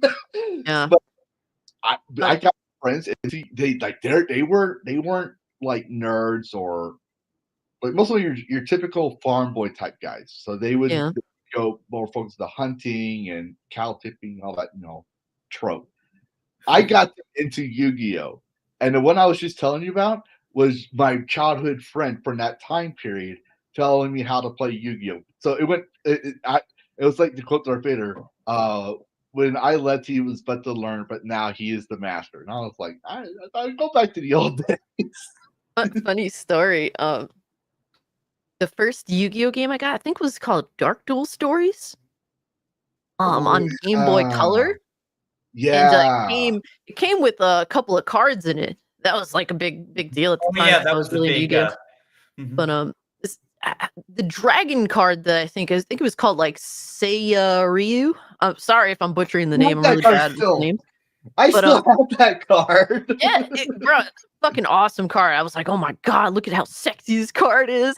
And I was like, that game got me through staying at my my grandmother's house, because like she used to live in upstate New York, and when you went up there, bro, there was fuck all to do where she lived. So I remember playing on my Game Boy Color. It got me through.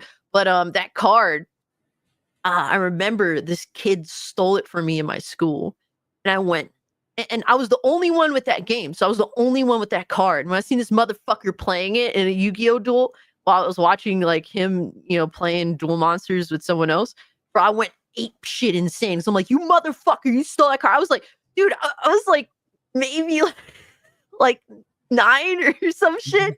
I went, dude, I was about to deck that motherfucker. That motherfucker was so scared that he actually gave me back the card. He started to argue with me, but everyone knew that I had the fucking game, that I had that card. I was the only one with that fucking card, and he stole it from me. He was scared shitless, bro. He gave me the fucking card back. Oh, it's crazy because when I know that I'm right, I saw red at that moment. Everyone in my elementary school was obsessed with Yu-Gi-Oh! Yeah. Yeah, they had to ban it.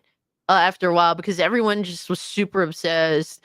Fucking, I went to a That's why I Catholic blame school, parents. but they didn't. I went to a Catholic school, but they didn't ban it because oh my god, this is like monsters and like no they like the kids were just so we were all so obsessed with it because it had taken like nerd culture by storm that no Yeah. one can concentrate in school because everyone It's wanted to talk true. about the You monster know what did it cards and for shit. my generation? Hmm? Pokemon. Yeah. When I was in middle school, we still had the game link where you had to trade from you and all that stuff, right? We had to connect our cables. That shows how old I am. I mean, we're all that old, but you get the idea. I like saying that. But we were all trying to get Mew, but you could only get it during that one event. The game designers would give it had the game designer to make the game had it in their Game Boys, and they would give it to you. Now I don't know the full concept of how it went because I never got to go. We were too, like I said, quote unquote, too poor at that time. We were stable enough to where we could have certain nice things, but we couldn't go to events. We couldn't travel. None of that stuff. So my friends had it, so we would go to school and we would try to get all 150 Pokemon, trade with each other, and try to get Mew and Mewtwo right with each other because one of our friends had it. That the middle school had to ban Pokemon from the school, Yeah. and when I tell people that story, like, oh yeah, because it was satanic, it's like, dude, that's a public school. Not a Christian school. A public school banned it because we weren't focusing on our studies. You're talking about a nerd here that had made straight A's in 4th to 6th grade. All of a sudden, not making good grades for the whole time period that this is going on. Pokemon was going on. That I had to tell, I think, to my son. Like he's in 4th grade now. He's trying to ask me certain questions, and I'm like, I had to learn this as an adult. Like the 4th grade things I didn't learn, I had to learn as an adult. So I don't know how to translate that to a child. So I told him, I was like, son, you're in 4th grade now. There are certain math problems daddy's not going to be able to help you with because daddy didn't pay attention. Why didn't you pay attention? You always tell me to pay attention to school. Why didn't you pay attention to school? I was like, because daddy was too focused on video games that he actually lost some important knowledge. So think about that. And but yeah, I remember Pokemon being. It's one of my favorite stories. Yeah, when people say, Christians hate banning games. I'm like, dude, I got news for you. The first banning of games was not Christians; it was the government. And in this case, the government was banning Pokemon. But the first game was Death Race, and it was done by the national, or they tried to ban it, and it was done by the National Safety Council or something like that. Because they said you shouldn't make fun of people running over people in Death Race. Isn't that a movie, not a game? It's a movie, but it's also the first controversial game in history.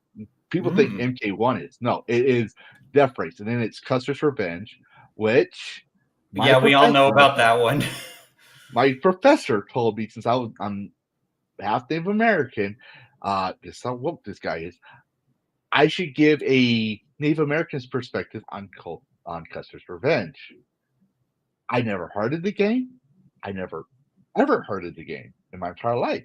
So I was like, okay, sure. And it was on an emulator that he gave. Like the school gave an emulator website to study past games. I played that game, and I'm like, well, first of all, I couldn't believe they made that in the 1980s. Yeah, it was very contraband, that game. Yeah. Okay, Lavistro. Really let me interrupt real quick. Then you finish. When you're done, look in our X chat that we do, and there is my first handheld game system. Okay, let me see if I can. Y'all were talking about Game Boys and all that stuff. I gotta share it for years. I'm not going to share our game chat I'm not going to share our game chat on screen, but I'm going to try to see if I can share it for everyone else. So this isn't a Tiger Electronic, is it? I was like 7 years old. I used to play that thing for hours in long road trips because all we had was a track. The first console of Gamer Bet Toshiba. My God. Handheld. It was a football game. I think I've seen these. around, but not like that. I Usually played old and that thing worn. for hours when we were on long road trips. But anyway, y'all go ahead. I forget we were. I was Y'all were talking about Game Boys and stuff like that, and I just had to share that. But yeah, no. Oh yeah, we were talking about Death Race and stuff. So Custer's Revenge, right? I got my professor. I asked him, "What the fuck is wrong with you?" It's like, so it is offensive to you. It's like, no, it's not offensive, but I don't think I should be covering this in a school topic. It's like this is not something I should probably cover. He's like, so you had no issues with it? It's like, not really. If people want to play the game, they play the game. I'm just not going to play it. But I don't see how this would be offensive to Native Americans because we've done far worse than what Custer's doing in this scene. We've done a lot worse. He's like, no, y'all were Noble 70s. I'm like, no, we weren't.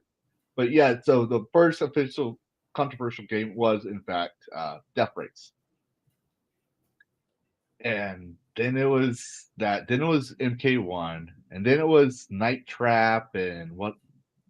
And was it Night? Or was that together with MK1? Mortal Kombat and Night Trap got lumped in the same hearing.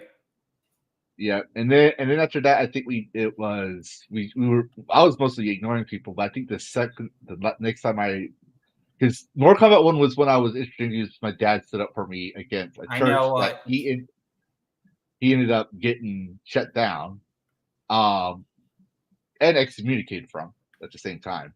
But then it was the Hillary Clinton and the coffee shop mod, quote unquote, from San Andreas. That was something that was interesting. I actually this thing I want to tell people that want to. I said this with Kingdom Come. When you're telling people, especially gamers, don't play this fucking game because it has this. Gamers are going to be curious because you said don't play it to see if it's true. Because why? Most of us are old enough to know you've cried fucking wolf too many fucking times, so we have to see it to believe it for ourselves. Still waiting for a Thrill Kill on PS1 to get its official release. You know what I'm still waiting on, or I'm hoping it's gonna be expansions, so I can say I was wrong and I'm sorry and forgive me of my sins and all that. You know what I'm waiting on? What? Hot, sweaty, gay sex in Kingdom Come Deliverance 2 in the first 20 minutes of the game. Yeah. And child prawn in the game. So I can say, you know what? I was wrong. I'm sorry. Please forgive me. You are totally a better gamer than I am. And I totally take back everything I said about you. And I will worship and adore you, everything else. But you know what? I played the game 100% of the game, waiting on 3 expansions. And I'm disappointed that Sir Hans Capone did not ram Henry's hats with that tree trunk. Oh my god. Oh yeah. Oh man, that whole Kingdom Come thing with how they lied about it was such bullshit. You know, and while I will admit that Daniel Barbera, and I will say he was attacked from all. He was a jerk, but he's allowed to be a jerk. Yeah, he is. Yeah, he's allowed to be. Now, was he in the level of Grumps? I don't think so. I don't think he was in the level of Grumps. No, Grumps. He actually, to be fair, Barbera actually has 2 game titles under his belt to be a jerk on. Grumps. I mean, more than that. I mean, a lot of people don't know he was the dude behind the original Mafia and Mafia 2. Yep. Yes, he was. He's a fucking he is a visionary as far as I'm concerned. Those are 2 of my favorite video games of all time. And I mean, he is an asshole. He definitely deserves criticism. Unfortunately, JDA hijacked all that shit. Fandom Pulse hijacked all the criticism that Vavra should have got because they just became more ridiculous than anything else. But Vavra, I think that really, if I could gauge how he feels, I'm taking a guess here. I think he's just tired of being part of the culture war shit. It's like, bro, every time I release a fucking game, one side is just going to be super mad at me. Like, bro, I just want to release a game. Yeah, that's what I feel like. I told you, he's been attacked from all sides, so he doesn't know us from Adam. He really doesn't. He just sees some Twitter, some strange Twitter account, some dumbass American, some dumbass English person, whatever, crying about his game that he and his team work so passionately on, and he's trying that they're smearing their hard work, trying to call him horrible names, just like with the first game. That he says, you know what? I'm gonna fucking deal with this shit. I'm tired of being a fucking nice guy. Well, I don't think he was nice in KC1 either, but you get the idea. He said, I'm gonna be a fucking asshole. And you know what? I don't know his past, but from his things, he's a big history buff, especially medieval history, and he uses guns. I sometimes wonder the way he wrote the camaraderie in KCD2 with the Devil's Pack that you interact with. It reminded me of my own military experience. I was like, oh my gosh, I remember doing this and that. So I asked him, and he never responded because, of course, I'm no nobody. But I asked him if he has military experience in his country, because it just felt like it. Because he's always deranged, this and that. He kind of talks like a vet in a way. But I'm like, yes, we vets are kind of assholes. Sorry, it's true. When you kind of see the shit that we see, the childish nonsense that we end up having to deal with, we're assholes. We're not going to be nice about it. But Yeah. I will say, I've never done this before. And I'm not simping for the guy or anything. It's just, how many of us gamers actually took the chance when we play a game that we really, really liked and we really enjoyed? And I really, as much as I hate the lock picking and some of the mechanics of KCD2, I really enjoyed my time playing it. How many of us actually had that chance to tell a game developer they like, thank you for that game? That's I very sent them a rare. DM on that.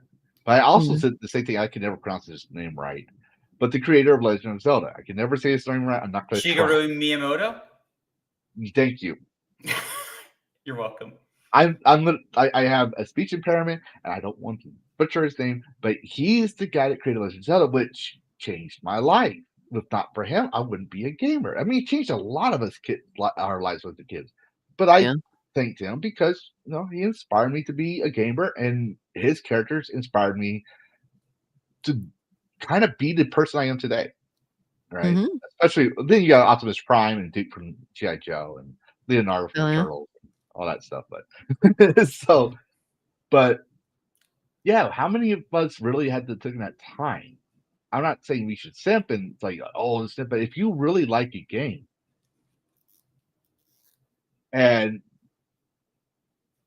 like instead of like putting you can say out on Twitter and say, yeah, this is a great game, but how many have done a personal letter to that your game developer say, hey, I like this game, keep it up? Well, I've tweeted at Ed Boon, Sam Lake, like times. I've tweeted at like game devs when a game came out.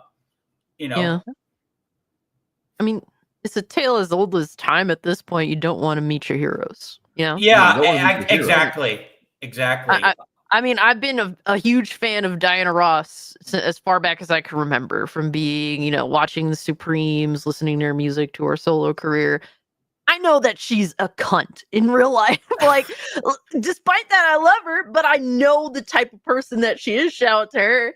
And it's like, would I like to meet her in real life? Probably not, but it doesn't stop me from a real life appreciating her hero work. that I knew was a horrible person before everyone was shocked to realize how horrible he was. And it's because my mom was big into actors and movie stars and stuff. Mark Hamill. Yo, I knew it. Called it. He's what he was one of the biggest jerks from Star Wars. Oh yeah, I was the biggest people said that they my mom told me that when I was growing up as a kid, because I like Mark Hamill. He was the Joker, he was Luke Skywalker, he was the voice of Wing Commander, like all this cool stuff about Mark Hamill, right? And my mom had to tell me, you don't want to meet the guy. And she would tell me why. Like she would read about how actors say he was insufferable, like that he was intolerable. As I got older, she would tell me the horrible things about how he had his kids and this and that. So by the time he was going and spurging out and having melty melts on Twitter, and everyone's like, I can't believe this. I was like, does no one ever have parents that follow movie stars or something? I mean, to me, a movie star is just another movie star. I don't. Yeah. I don't know. I treat them as all the same. I don't care. Except for those special ones like Mark Hamill. He's just a character. James Earl Jones. Like the ones that I know because like I see them constantly or they mood me in a certain way. Hamill changed. He My like guy kind of hasn't he- really changed though. I He's mean, just I would like to think that he busted more than just his face in that car crash. So I yeah. There is that too, but think this is a good moment to say I do sadly have to depart. But it's yeah. been Oh awesome wow, hanging out with you. yes. I am Yeah. thank you so so sorry. much I for did- joining us. Oh, no worries. Yeah. Before you go, let me give you the shield option. Hold on. No worries, Add on bro. stage. There we go. And how do I get myself off stage? Guys, chat, thank you all so much for hanging out with us. It was really good time, really good topics, really good talk overall. The conversation was free flowing. It was really fun. So thank you, Lavistro, for having me on. But you do want to check out what I do have going on. My Twitter is at Mario Kart. My YouTube channel is Cult Classic Cage. I have a second channel called Gooner Fist where I do play games and upload like silly little things. Just silly meme stuff that I think is gonna make people laugh or whatever have you. It's just for funsies. I like to call that second channel.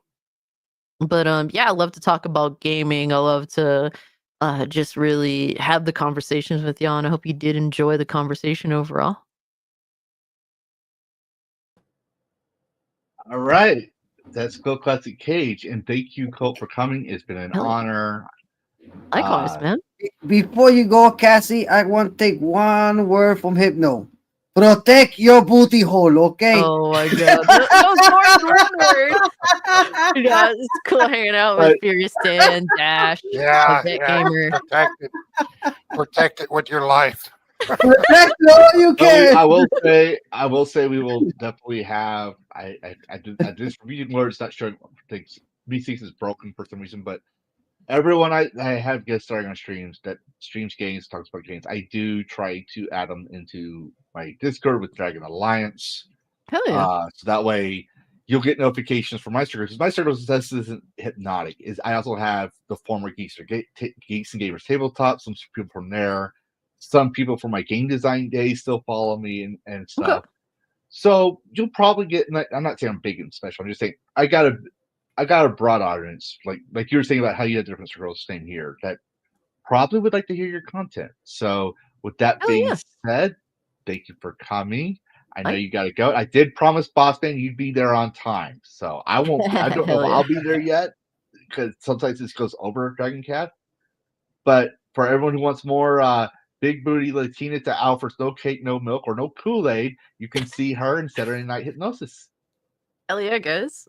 Take I'm care gonna of still say yourself. that joke for the rest of the time that we know each I other. could dig it, man. I could dig it. it. All right, guys. Much love. Peace out. Yeah, bye, Cass. Yeah. Hi, Bye. Kathy.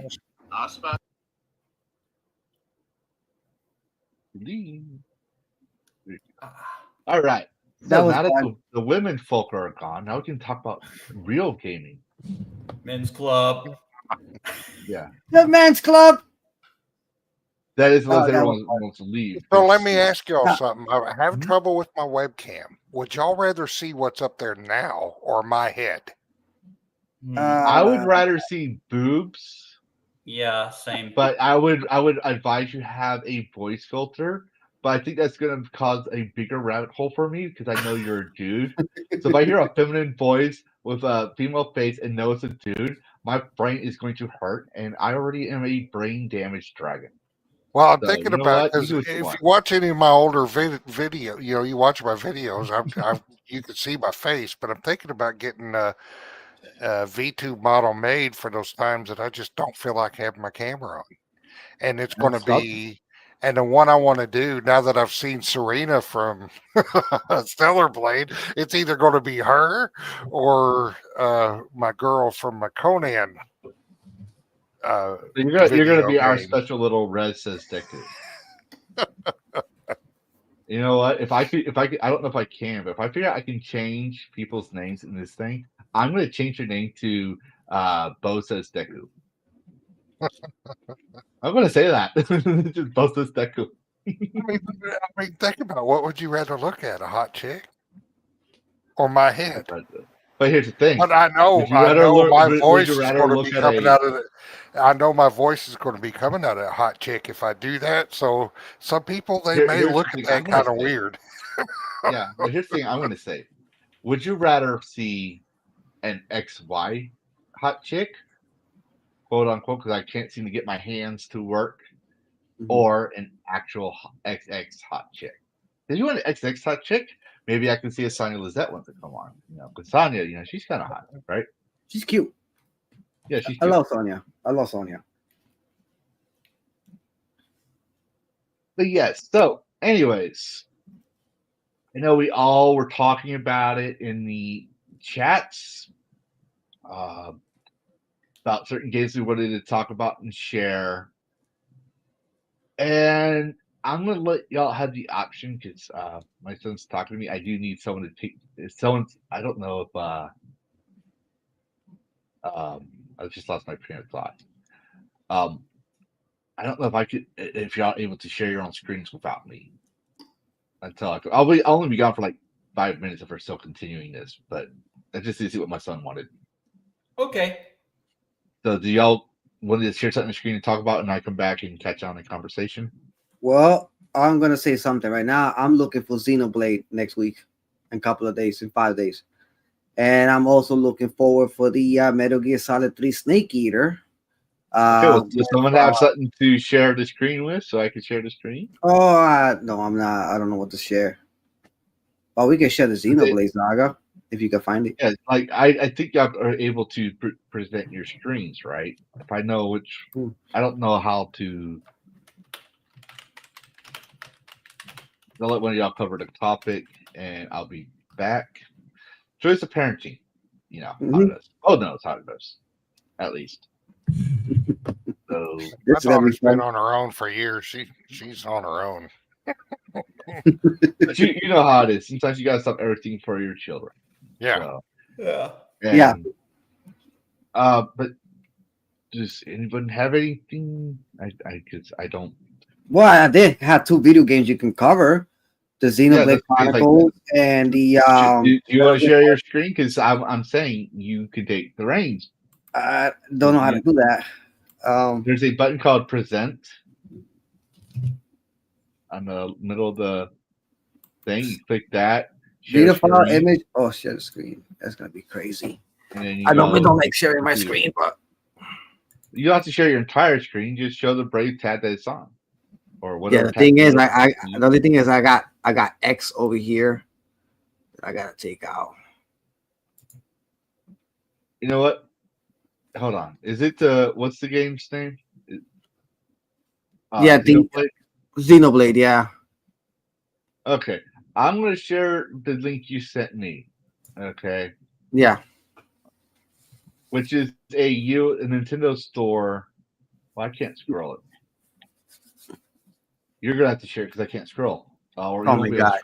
There goes Charlie Nuclear making fun of me. Charlie Nuclear. It's not furry porn. It's called a video game. Okay. All right. Shout out to you, Charlie. I got the thing for the private chat. Trust us, ladies and gentlemen. We are very professional YouTubers. We are the most professional of professional YouTubers and VTubers. We know exactly what we're doing. We're not boomering anything, and we're very organized. Sure, we'll go with that. Yes, that's canon. That is canon now. All right, I sent it to the private chat if anyone wants to try to share their screen because I'm not going to be able to scroll for 5 minutes.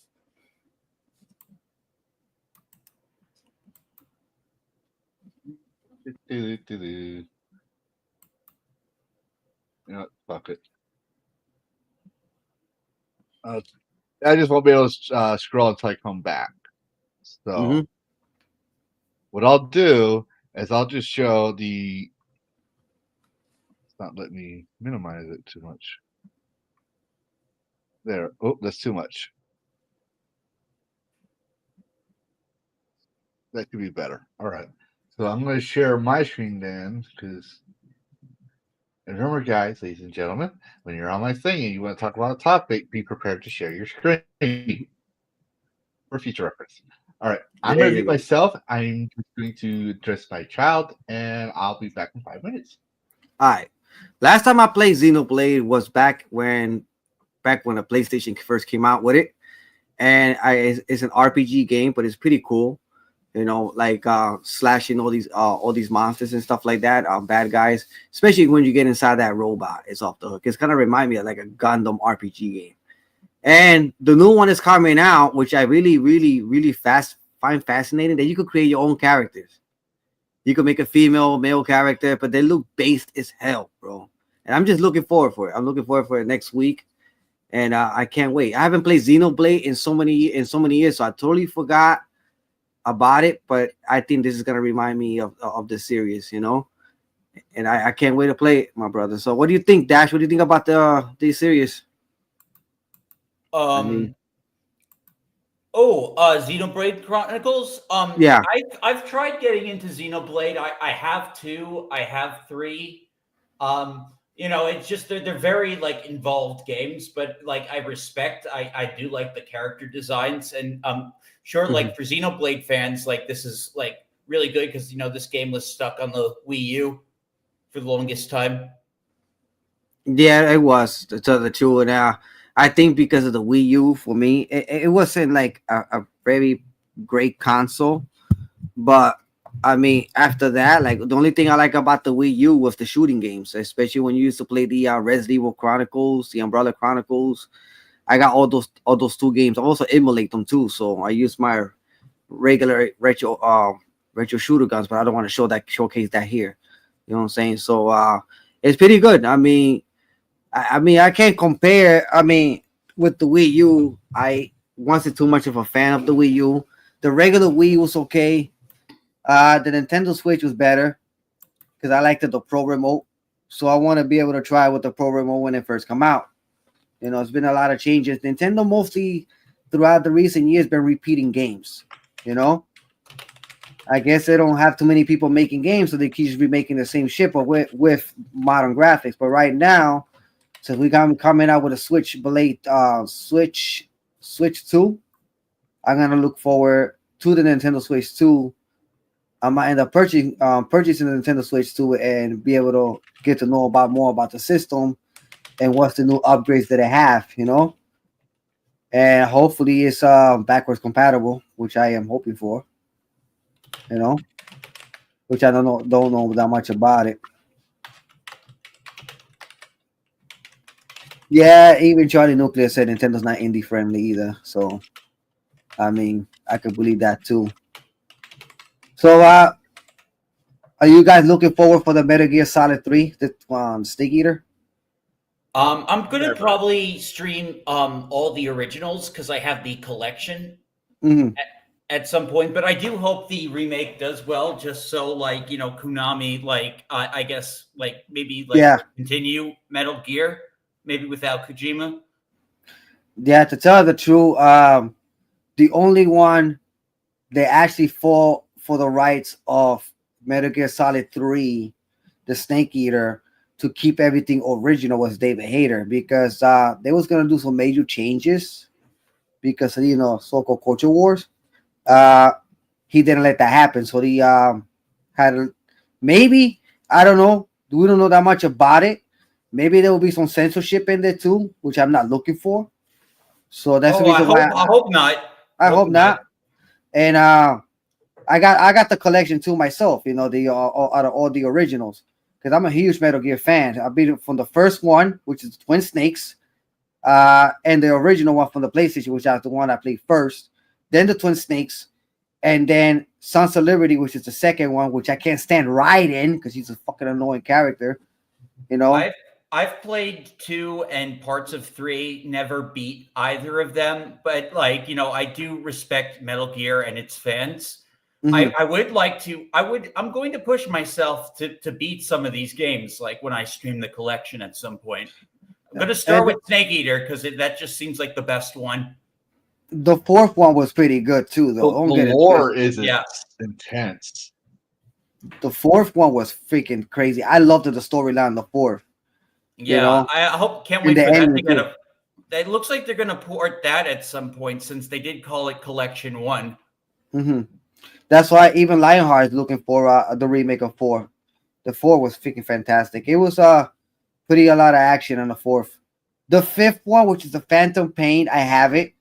The only thing I like about the Phantom Pain is that this Solid Snake wasn't David Hayter, so it wasn't like. But Yeah, they I had replaced fun him with with it. Keith. They had replaced him with Keith Sutherland for some Keith reason. Sutherland, yeah, Keith Sutherland, and he made him sound. They made him sound like he old as shit. That's the only thing I didn't like about that freaking Metal Gear. But other than that, it was still fun though. Even though grabbing the bad guys, put them to sleep or set them on the chopper with a balloon. That was funny. That was the funny part. But I loved it. I mean, I enjoyed it. I mean, it wasn't too big with the Phantom Pain, but I had some moments with it. It's like open world Metal Gear, right? Yeah, that's what it was. Yeah, it was pretty fun for me a little bit. I'm not too crazy. Wasn't too crazy about it. I liked the horse ride. I kind of like when I found the dog. The dog was amazing. I ain't gonna lie to you. I mean, you could hide and you could tell the dog to go get that guy for you. Get him. Yes, he kills the bad guy. Oh, funny as hell though. That dog was fun, And like I say, I beat the game. It took me, and I also beat it on the hardest difficulty on the Xbox 360 at that time when it first came out. But it was alright though. I ain't gonna lie to you. I mean, it wasn't that bad for Metal Gear though. So a lot of people hated it, but I had fun with it. So any topics you guys want to cover for other games? I do know that I'm probably gonna get a lot of shit for this, but it seems, according to Furious Dan, and I think he should explain this to us, why he has a copy of this game. But apparently, there's a game based on a very prominent former Kotaku editor. Oh, crap. You busted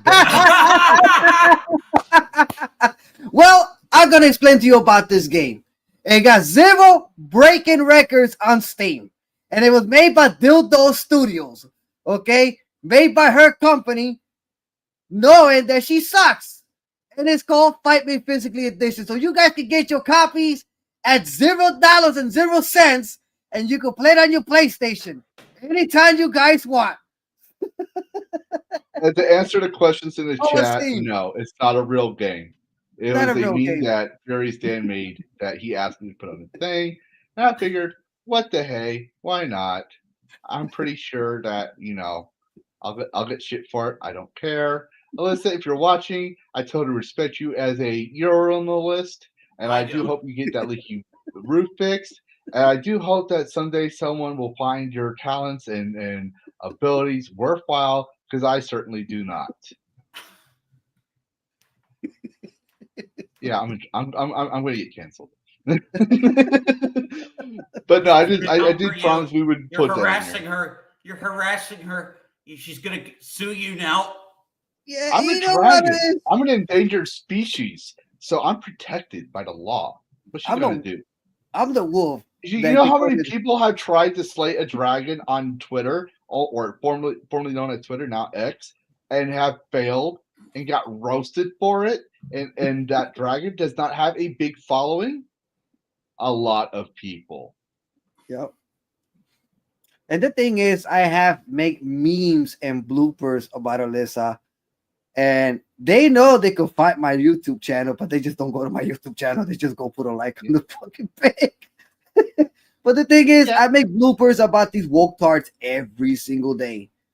What's the point getting pissed off at them? If you make bloopers, laugh at them, let them get pissed off, and you laugh at the background. Have a good time. My logic is, if you can't make fun of yourself, if you can't laugh at yourself and admit that you probably got owned by or having a bad take, then you probably shouldn't be on the internet. And this is the thing about I got a few of those on absolutely. Twitter, that's for sure. Listen, and I always say this. I don't delete them, and I don't block people. I own what I say, whether it's a good take or not. The only time I block somebody if they threaten me. That's it. But other than that, if you make fun of me, I don't care if you make fun of me because I'm gonna make fun of you back. And by the end of the day, we're buddies. We're gonna hang out and chill. And that's it. So And that matters. If you can't take the a thing. joke, then don't freaking live. Yeah, It's not and that's the living. thing. People watch too much movies and TV, so they think the nerd trope they see in Hollywood or the tropes they see in Hollywood is the real thing. They think that they'll even take it as real history, right? Like if you watch historical fiction dramas. And the thing is, well, gamers talk shit. In fact, I had the tab. I accidentally deleted it. I can't find my search history, but I have it. I had a clip from an old racing game which advertised their games back in the early 2000s. And one of the things it says learn the lingo, and it shows you like how to be a professional racer, right? And it's a joke because you're the whole game's pitch is you're a professional street racer, right? Mhm. And it's one of the things it says it's learn the lingo, and it shows a guy, he has his middle finger up and he says you're a dumb, and it shows the censored little asterisks, all that stuff, right? Back in the day, the little glyphs. And that's a perfect example of gamers. We, like you said, we talk a lot of shit, and especially those old heads out here. I mean, I'm not really old, but I might be old too compared to someone like Dash. He's probably the baby of the group. Sorry, Dash. Yeah, I know. But People call me old for how old I am, so it's. But yeah, but it's. I guess it is refreshing not being like the oldest. yeah, but the point is that we've been in Call of Duty lobbies. We talk mad shit, Yeah. and we've people would tell us like, "Aren't you ashamed of yourself talking to a kid like that?" It's like, hey, the kid was playing a game rated N for mature, which is a 17 and up game. If you don't want your kid having shit talk to him, then don't buy the fucking game for him. I don't care if he wants to play Halo or not. Rating may All right. change when online. They used to put that. Mm-hmm.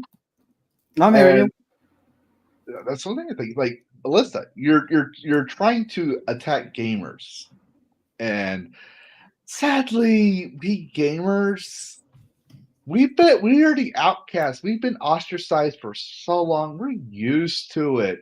But instead of saying "Thank you, sir, may I have another," and bend over our ass, we go by and we sling shit back at you. If you can't handle it, stay out in the fucking kitchen. And no, I'm not saying it because you're a fucking woman. I'm saying it because it's a popular 90s slang I still love to use today. If you can't handle the heat, stay out of the fucking kitchen. That's my word for it. That is my word for it. You can't take a joke, get out of the kitchen. That's it. Yep. No joke at all. Don't hang out with us. You wanted to talk about, but I can't find it in the chat. Which topic? Metal Gear Solid 3 Steak Eater? That's the second game. He had one he wanted to talk about, and I can't find it. So maybe. Oh, you mean talking about the stuff that I sent you for your video? No, sorry, Dan. Dash. Yes. Oh, okay. I know Bo said he had something you want to talk about, but I think he did. Oh well, I've been on so many streams. Oh, as far as game, did I talk about Kazan already? No, this is the time to cover games. Okay, yeah, then we're excited for. Oh yeah, so then I will I'll pull up Kazan's Steam page. I actually just put my pre-order on. Awesome. This game looks fucking incredible. I think I was telling Dan about it. It's gonna early access is on March 24th. I will be streaming this baby. All right, so here you can just put it up. I just put it in the private chat. Oh, it's an action RPG, like semi-Souls-like game. Hold on. Let me get it in so people know what we're talking about here. It's not showing. Yeah, so it's an anime dark fantasy action game. You look, it's already got its we can't show. I gotta show my birthday. Hold on. Just lie. So I'm gonna put 20. I like this game so far. No. I'm gonna put 25th December. How far back can I go? You know, you start What getting am I old go- when you're scrolling down and down. Yeah, and down 1900s. and This is, down, you finally get to yeah. your Hey, you went back like centuries. Fucking go. Oh, it's made by Nexon, the same people that Well, made the I'm not first gonna give Descent. my actual. I'm not gonna give my actual age. Come on now, or my actual birthday. I mean, You're an old yes, dragon. Holy might shit. know- but you just might pointed know my out it's actual made by Nexon. birthday. No, it's Yeah. made Oh, by Nipaco. Oh, Next this on the one. publisher. Yeah. Oh, Yeah, the okay. people that made these are the same people that made the first Descendant. Mm-hmm. Nexon. Now, Nexon. Now, to be fair, That's publisher. Nexon has a Oh, that's past the publisher. as Okay. a publisher. As a publisher, Nexon has a past of microtransactions up the roof. Now, Yeah, they did a that's good the job problem. with the grinding is a little hard, but they did a better job with it in the first Senate. I will say most of the stuff you can grind and get yourself, and the things they do more microtransaction for is the skins that you can buy. Mhm. So I will say that because I know some You people know might what? They mention know that. what schooners. Look we're how gonna buy hard them this again. goes. Look how freaking hard this goes. I know this shit look dope though. I can't wait to get it. I was waiting for this game. I didn't know it was Oh. coming out that soon. I think I've seen this game. I think I've seen it advertised. He Ah, gets shoot. possessed. Yeah, by a dragon or Yeah. something. Yeah. Yeah, by a dragon. Name Lavistro. Yeah, I Who's saw still- that, and I haven't I haven't That looks put on my good. wish list because I didn't get a chance to look it up. But you tell me you have a dragon in your game or dragon themes in your game, and I'm buying them. Like Oh, even yeah. like the That's what got even me like into the Dragon even Age. the monsters he's slaying are like dragonoid minions. So like this game's probably right up your alley. I don't Yeah. know. Or, And the demo's out too. I don't know. Tripping This orcs is- gets really weird when I start killing orcs in video games, though. So he's not like you, Lavistro. Like he gets really mad when I slay members of his kind. Who? Tripping orc, one of my biggest followers. Oh wow. Yeah, like he gets really Well, weird. I will. But No, like like I'll say like, "Hey, I'm killing orcs," and I just remember the one time he just like, it's like a little like, "Huh? What is this?" Yeah, I was killing. I will orcs. say I like the fact that giving demos. I remember they used to do this a lot. You could play a demo of the game. You can like if you had like tips. Most of these like major like Nintendo, PlayStation, all that, they would have demos for it. Like Xbox Magazine was one I was a big fan of because of the demos. You get to play the demo for yourself, and even PlayStation used to have on occasion international games that they would add to that demo disc. So you got a free game. Like one of my favorite games was I couldn't speak a lick. It was all in Japanese. I couldn't read a lick of it. I couldn't understand what the fuck out they were saying. I just figured out how to play the fucking game, and it was fun. It was a bar game where you were filling out drinks and all that stuff. And so I like when they give demos. The only thing I will say on my end, and this is what also making me hesitant with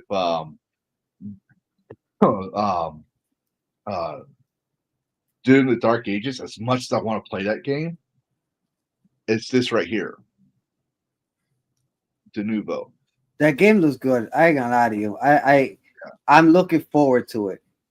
I mean, The only reason I'm saying De Nouveau is, yes, it has its controversies, but it also bogs down on performance. So Oh, Doom, okay. it's going to be a very heavy performance game. It has always been that way with the past few titles. Now they're adding De Nouveau. So a game system like mine probably is not going to be able to do it better because gamers might know when we were streaming Kingdom Come Deliverance 2, some of the rendering wasn't coming out fully because I haven't updated my graphics card in a while. And then we were having problems with lag in Demonologist. But Demonologist, in my opinion, they made it in Unreal Engine 5, and they did not optimize the game when they released it. And it's an indie title, so I'm a little forgiving. Okay. So the only thing is that my graphics card's gonna handle this. I got a 3090 with an i9 Extreme fully cored with 64-bit of RAM of Trident Z's. Yeah, it's gonna handle it. It can handle it. I was able to handle Black Myth Wukong, even though that like the yellow stage and the tiger, I had to really lower my settings down because of all the shaders that were in the game for that one. Mhm. But I was able to string that game, not too many problems. But Kingdom Come Deliverance 2 is having some issues, and this one, if you had De Nuvo, I'm going to be kind of worried because like it looks They do. awesome. It So does. they add de nouveau so people don't pirate the game, or so Mhm. like people can't mod it. Yeah. Yeah, and that's one thing I'm curious about because like Not that this game for would even example, need mods. Like it looks like perfect as is. Yeah, it is. It does. it does, They, but they only do mods for like female characters, like Yeah. because like the Monster Hunter, people want to create a female character, they can't create it the way they want to, Well, so did they you do see the that mods. disturbing course. Monster Hunter mod where Oh, they I saw turned that. like that one Oh, girl yeah. into one of the That was monsters? fucking fucked up. the modding world is a whole different rabbit hole. You'll I get to see love things the that you wish Resident you did. Evil modding community. They make the best shit. Oh yeah. Oh, yes, The and I also, oh no, the modding community for the game that Furious Dan is playing. What's Which it one? called, Dan? The one that I keep the reading first over. Descendant. No, not that one. No, you can't mod that. The one where you keep having her run around. Oh, the you front. talking about the Killing Antidote. Thank you. Yes, the Killing Yeah, Antidote. I gotta get back to that game too. I I did keep not. wanting to call it the Killing Joke, and that's not what it is. No, it's called a Killing Antidote. The game is fun though. I ain't gonna Just lie. because we were talking about Mark Hamill earlier, that's why.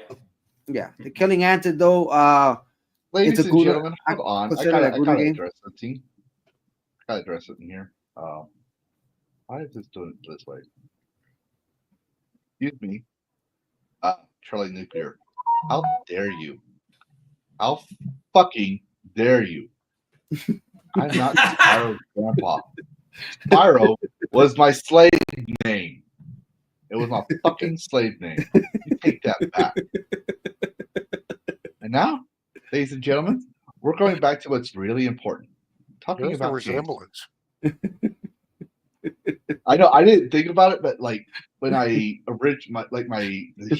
Lavistro is based off of my dragon logo for my studio, and when I did that, because of my PTSD and I was crazy enough to make certain games, I told my artist, I was like, I want a dragon that's psychotic and could represent I'm crazy because of my PTSD and TBI, but I'm also crazy because I'm crazy enough to make the game people want. Like if you want to make a certain game, I don't give a shit. You pay me money, I'll make it, right? So I said, I want my dragon to have that psychotic resemblance. I didn't think about it at the time, but she chose the color scheme for Lavistro, who was originally called Psycho Dragon. Like that's his original, role model name. And it wasn't until I was hitting one of the Hypnotics mods, someone pointed out that it was Spiral, and I just started saying, Spiral is my slave name, to quote Peter Griffin. There's some other big gaming news out right now. It's how it's about Oblivion. Oh, the I don't Oblivion know if remake. y'all seen it. The Oblivion remake that's supposed to be a hybrid of Unreal Engine 5 combined with the creation kit, I guess, from Bethesda. And there's a third party doing the remaster, but the biggest thing on there that turned me off to it was they said no mod support. None. Oh wow. Exactly. And that's a Bethesda game with no mod support. Imagine that. So that when they said that became a non-binary for me. The team that's redoing it all in Creation Kit, that had been working on it for years, when they released theirs, I'd rather play theirs because you could still use mods and stuff with it. Yeah. That's the thing is like people forget Rockstar Games used to be very mod friendly on their website. They used to show or feature mods for GTA, and they were good about that. Then when GTA Online came in, I think we talked about it briefly, but or I made a video. I can't remember. I know I talked about it, but basically, they stopped being very mod friendly. And my thing is, I'm wondering is that with the anti-modders, is because the studios are run by not by people that used to be good at games, but by new people who want to control the narrative of the game. I mean, look at Ubisoft. Ubisoft said gamers should be getting used to not owning their games, right? Then you have people being banned for having certain mods. You have Square Enix saying, please don't mod Tifa. What did I say about telling gamers don't do something? The I did a video mods, on it. half those Tifa mods are from the developers themselves. Yep. They're just Exactly. saying something. Yep. I bet they're just saying what they have to appease the people that you know they have to that work for their company. Yeah. Well, I Yeah. don't know if some of these mods are from the developers themselves that are on the Nexus. Because like in one of the mods, they actually take out that black tank top that's underneath her white shirt. So it's a classic Tifa look. There's some that well, there's quite a few mods out there from different people that I don't think are from the developers. But the thing is, people are going to make whatever they want, and when you tell them they can't do that, they're going to do it out of spite. Exactly. I know Because I you- will. The 'Cause I thing is, used to be a mod developer. and the thing is that it's your game. You bought it. You could do whatever you want with your freaking game. Why they gotta control to something that you have purchased?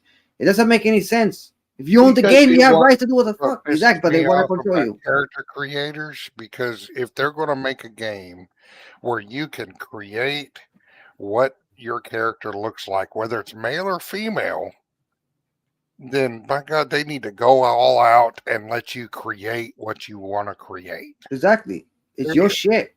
Not what some dev thinks they're morally obligated to restrict you on. That's not their job. Like No. they got their money, and then here's the thing, and this is for any game developer that's watching this stream right now or in the future, which I doubt that will ever happen. This includes you, Grooms. I mean Grums, whatever. Is it Grums or Grooms? I can't remember. Grooms. Anyway, my point is that if you want us to buy a license for the game, that's why you have something called a game pass. We play it for a certain amount of time, and we don't own the game. We don't own the rights to the game either. All we do when we buy a physical or digital copy is we own that copy of the game, whether it be digital or physical. That's all that means. That means when I buy a digital copy of the game, I own that fucking game. I didn't buy a rights to it. I'm sorry if that's what you want to believe. I'm sorry if that's what you're trying to get your lobbyists in Congress to do. But the way I see it, I didn't come to you and consent to buying a license. I came with my money to pay the $60 or $70, $80, whatever the price it was, for the full game. If I wanted just a license, I would have paid $5 on Game Pass. Yeah, I understand the EULA and all that that you have to agree to, because they got assets in the game that they don't want you pulling out and using in other games. So I can understand the EULA and stuff like that saying, no, I'm not going to use your assets for a different game. And I think that's what they worry the most of, these companies that do not want their games modded. They worry too much about that happening, because you can get, if they supported mod, you download your dev kit, you cannot create an entire different game without the core game. Well, that's it. In that mod kit, and then you can use the assets for anything you want as long as it's a mod for that game. But I think they worry a lot about assets getting pulled out and used in other I do think projects. that's part of the problem, but I also think it's part of control. I mean, this is not like your mom and pop shop. This is not the Activision of old that started off in a garage, right? That just wanted to make a fucking game. These are corporations, soulless machines. I'm not talking to people who work in there. I'm guaranteed there's probably some really.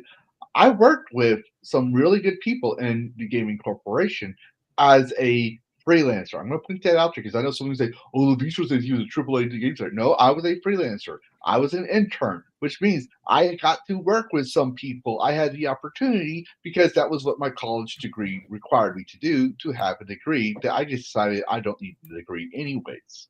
I was doing better on my own. My for example, my professor said, "Go make an inventory system," but it didn't teach us anything about arrays or anything like that. We had to teach ourselves. So you know who my professor was that taught me what the fuck an array was? YouTube. I'm not kidding.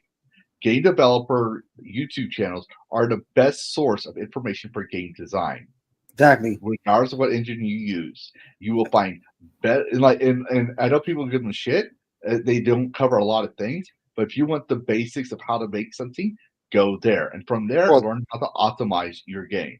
Hey, how the, do you? the few mods that I have for Fallout and Starfield, that's how I learned. Was Yep. YouTube videos, how I learned how to do it. Listen, That's how I Exactly. became from somewhat now. I'm not no expert coder or Mhm. anything like that with the creation kit, but Oh, I've no, got a Bethesda's familiarity with the Papyrus script is creation a kit. whole Yeah, different it's beast. but I'm familiar with it to where I can do some things. So But the point I'm making is that corporations see the customers not customers anymore. Uh, when it was Activision of old, when it was all these other companies of old, they saw us as customers who really wanted to buy their games. Now that they've become corporations, they become soulless machines. I love saying it. I love using old Aesop fables and stuff because I'm a dragon. I like to bring it to past. They see the customer as the goose, the golden goose. And the story of the golden goose goes, after a while, the farmer said, "You know Hey, what? If I cut open the goose, I can get all the golden eggs at once." And so that's what they're trying to do here. They're trying to think of it like rent, right? yeah, When you rent a home, right? You eventually they can take that away from that right away from you because it's not yours. So they're going to say, "Get used to not owning games. We're going to do this because of protect the assets." And then they're trying to get to where, what if they make that? What's that racing game that shut down last year that they ended up getting a big lawsuit about? You know what I'm talking about? Forenza? Theater or something. I think it was Forensic. I can't remember. I don't play racing games, but I do remember it was a big issue. But they tried to shut that server down, and people Oh, I gamers know got what you're. I pissed. know what you're talking about. I can't think Yeah, of the name of the game though. but yeah, they got pissed, right? So they're trying to make it to where they can do that, right? They don't have to worry about keeping the servers open because they started focusing more on multiplayer online games because that's where they can nickel and dime you. And then what happens if they don't want to cover that anymore? It's too costly, too expensive. They'll shut it down. What about those gamers that want to keep playing it? This is why they don't try to make as many single player games without some sort of major. You got to go into co-op or multiplayer. Not all of them. There's some that are really good games that you probably play, but this hey, is why they're trying to get I into digital gotta copies. cut out. Mhm. I You gotta need. go. Yeah. All right. Well, Bye, Dash before you Attack. go, Yeah. See you guys. you hold up, hold up. Oh, he just went. Oh no, I'm here. Oh, there we go. All Before right. you go, you need to do your chill out since you gotta leave before we're gone. So, All right. All right. I'm Dash Attack. Um, I'm Dash, and you can find me right here. I play games almost every week, and I make fun content. Talk about the game industry, make glom it, and look good doing it. And so, thank you, Lavistro. This was a fantastic stream. I hope you have a very good night. I gotta go get some dinner. See ya. Take it easy, have fun, all right? now that the cat guy thing is out of here, games. But no, Dash Attack was very awesome. He helped me out when I got sick a while back. And I couldn't cover gaming content. I asked him to come on to kind of help me because if I say I'm gonna have a stream, I try to keep that stream going unless something happens beyond my control, like say the internet shuts down or I can't speak anymore. And while we were covering the game, eventually I did have to say, like, I was going to continue on, but then started realizing my voice wasn't working anymore. So I had to tell people, I'm sorry, we will have to shut down the stream. But he helped me out for that time period. And he, unless things change, he is going to, because I promised all my panelists here to have their special interview times. Dash Attack will be the guest of honor next Saturday. And then the Saturday following that will be, well, I hate to say it. Why be?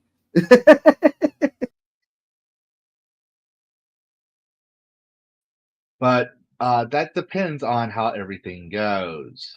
So, why is it like that? I like this better. But yeah, so that being Oh no, said, you could put the close up of the cleavage back up there. I wouldn't mind that. yeah, I think we all even would mind even that. though it's on mine, but yeah, there we go. Yeah. Okay, I'm good.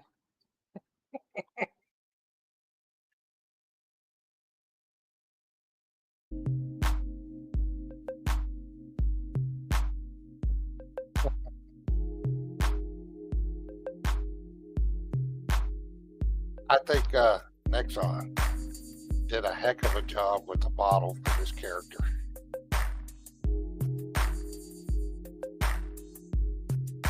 I'm grifting off your boobs, though. Yeah, they are nice, aren't they? Even though you're a dude.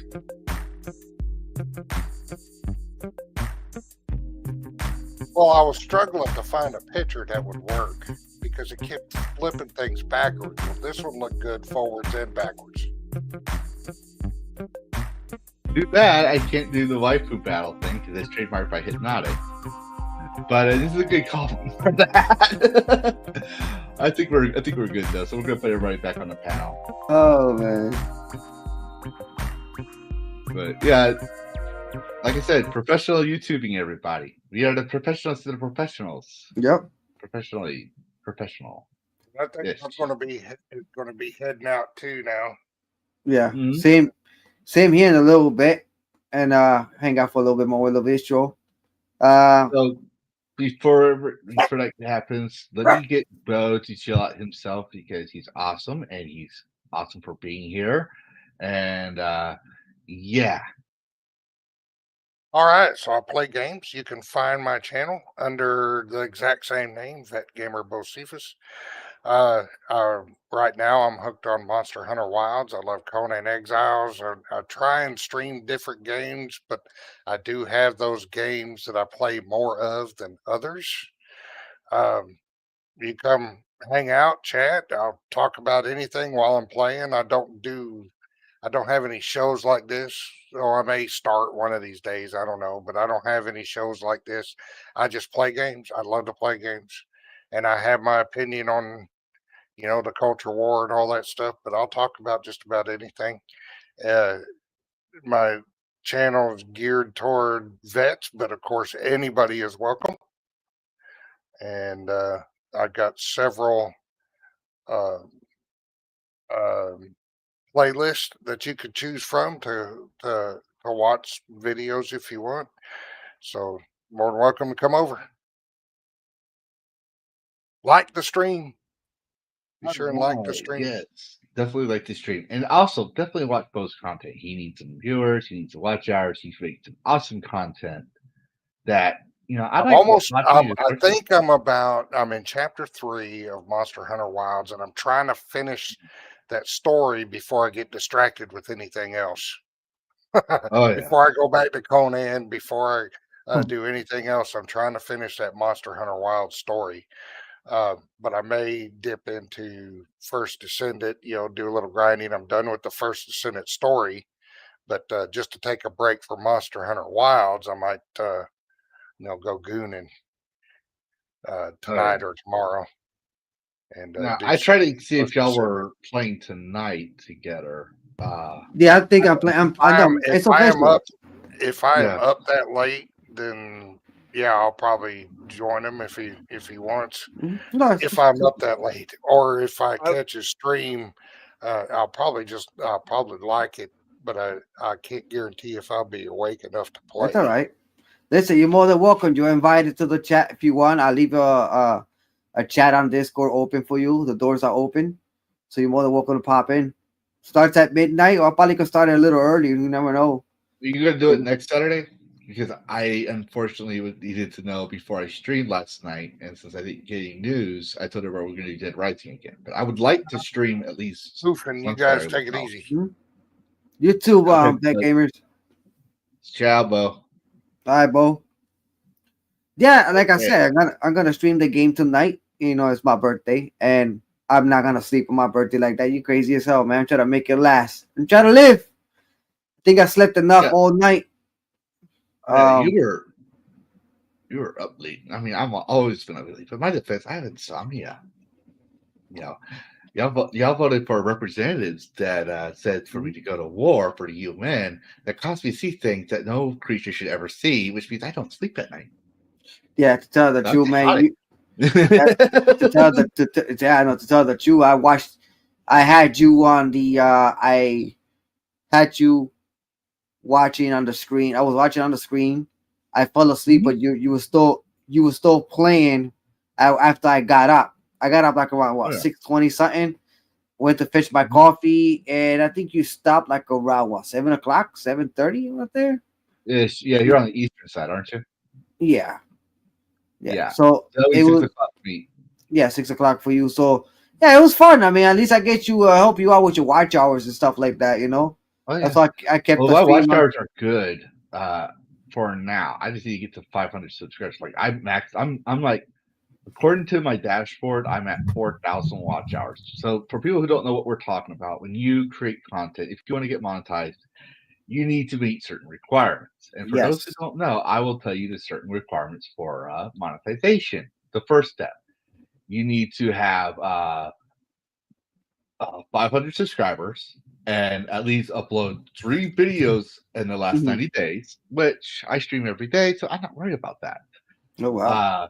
And you need to have 3,000 watch hours in the last 365 days, so in the past year, or 3 public short views in the last 90 days of 3 million total.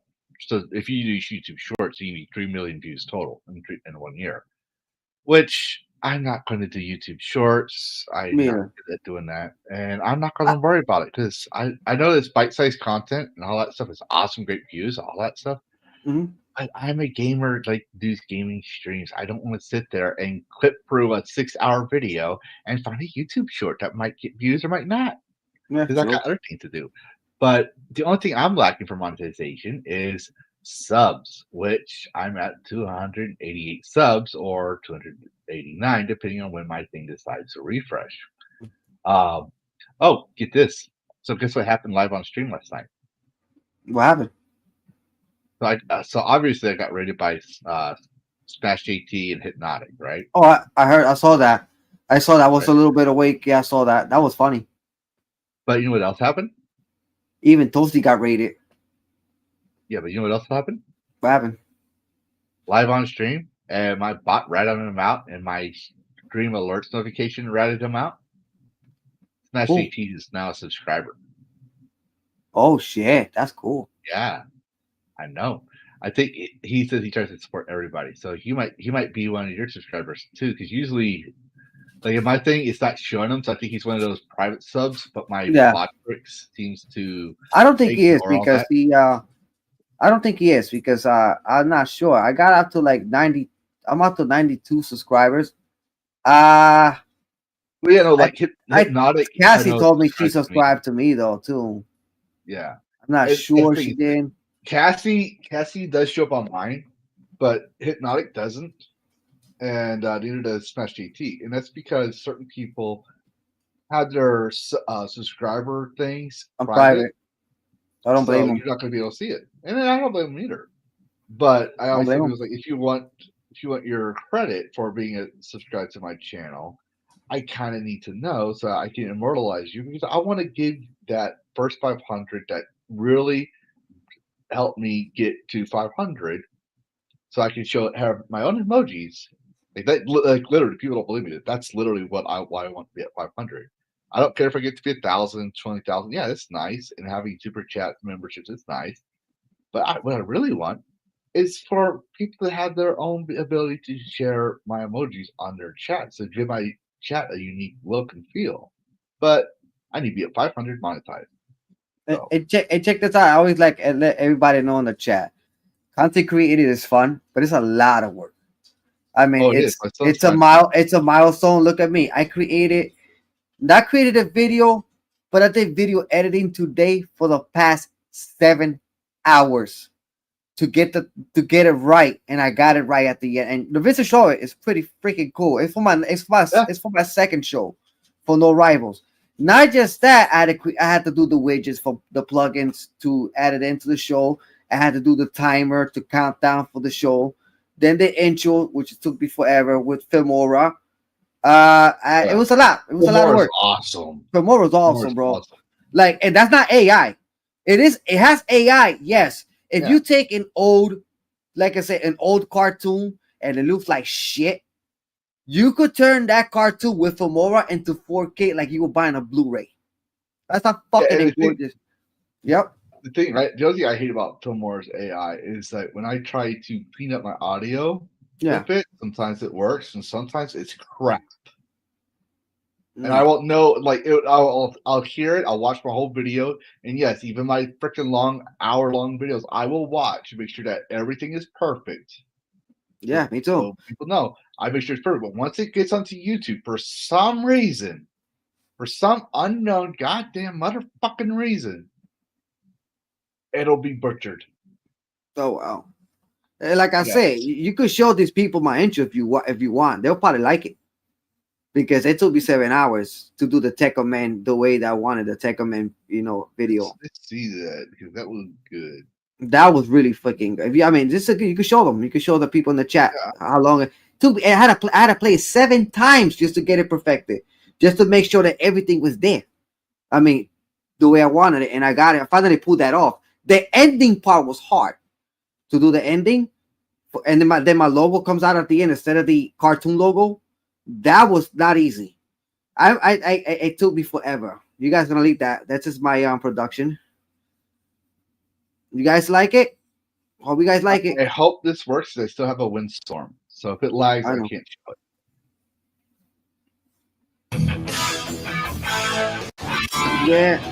Yeah, the windstorm. Yeah, the windstorm is not gonna let it play it. Yeah. Maybe the next time. Maybe the next time, or probably tonight. You guys go into my channel. Well, actually, let me see if it's a small one. Let me see if I can do it small. Hold on. Mm-hmm. Let me try again. What about the resolution? It's not the resolution. It's the my signal actually shows 2 bars. Mm-hmm. And because I don't have the whole broadband cable going through here, I have to rely on Wi-Fi to stream in this room. The windstorm just makes it even worse. All right, this is for you. This is for you, Technoman lovers. I love Technoman. Since 1992, that cartoon was fantastic. I can't believe I did the AI. It's clear and cleaned the way I did this. Why is that playing? For everyone else. Yeah. And this was for my Rumble account.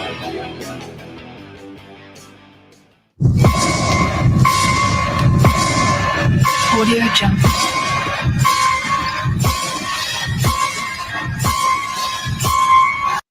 Now this is dope.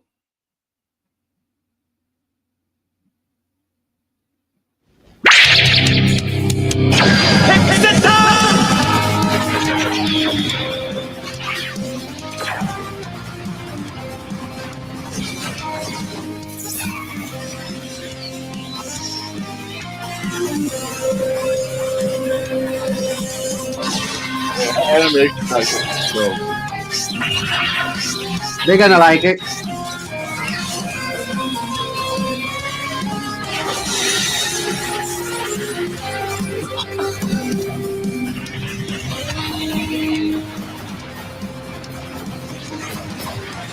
A lot of action on that.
It took me 7 hours to do that editing for that logo that I just did right there. Not just that, just to get it perfected and pop out at the end. That took me forever. I mean, I'm a Technoman Blade fan. This is an old anime, but the way I clear and made the anime that looked like shit, it made it look good in 4K. That was fantastic. I mean, that's a lot of work. 7 hours, and then cutting cutting the video, like you know how you take a DVD and then you pop it in, then do the recording, and then after that you download the DVD into your computer, and then now you turn the DVD into digital, and then now I took it to Filmora. I had to cut a lot of sections, but I got it perfected. But it took me 7 hours. My initial D one for Retro Overkill, which is my first show, which I do like my regular show. This is my Rumble show, but I'm gonna premiere it tonight at midnight instead of just going to my regular Retro Overkill. But just a lot of work, and just to get entertainment, to entertain people, it's a lot of work. I tell you right now, and that's why video editing. I went to school for it. I have an associate's degree of graphic designing. I also went to school for game developing, but it didn't turn out to be well. But I was mostly more professional with. Yeah, I went to school for game devs. Yeah, I went to school for game devs. I was mostly more with the video editing. I love the video editing more because that was the skill that I had. Started off with animation. That's part of it. That's part of it. Animation, all that stuff. My problem was, and my animator professor told me, he said, I hate Cal art. I really fucking hate Cal art. I hate Quark Express. For people who don't know what fucking Cal art is, that's that Cartoon Express animation that is around nowadays. It's lazy, it's sloppy. There it is. Like I wanted to bring back the '90s Spider-Man style, like here. Like people don't realize that this is all pen and paper, so to speak. People wrote this in ink and then brought it to the computer. It is so fucking detailed. It took months to make something just to make a short clip of this. It took months. Lord Dragon Neil said that's from an old anime. Yes, it's called Tekkaman Blade in Japanese, but it's called Technoman Blade.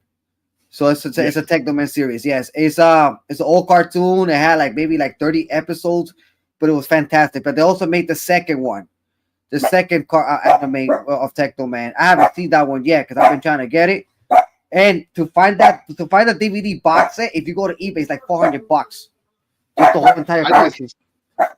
I just found the old, really, really old VHSs of Robotech. I didn't get to see all the episodes back in the day, but I got them, and I had to take them with me to my old man's house because he's the only one that I know of that still has a VHS player. Yes. Because I have one, like back when they had the VHS DVD player that was in storage, but apparently it got destroyed. So I don't have Wow. one. My dad's like, "Why are you watching cartoons on my TV?" I'm like, "Dad, we were too poor to watch Robotech. I got the VHSs. No one makes a VHS player anymore, and you They don't. still have one." So And I still got two of them. I got two of them still. I never throw them out. long I story was- short, I was watching it while on vacation at his house. So, and he watched it with me, but those old cartoons were really awesome. They were the But best. And yeah, I for thought anyone who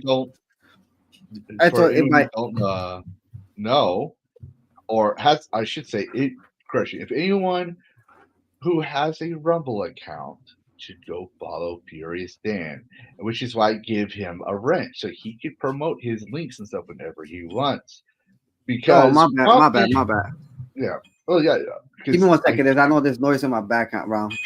Because while I do have my own grips and gripes about Rumble, and it's not because it's a Republican site or whatever, it's, let's be honest, like it has its benefits, but it's got some things that needs to improve on that it's never been improved on.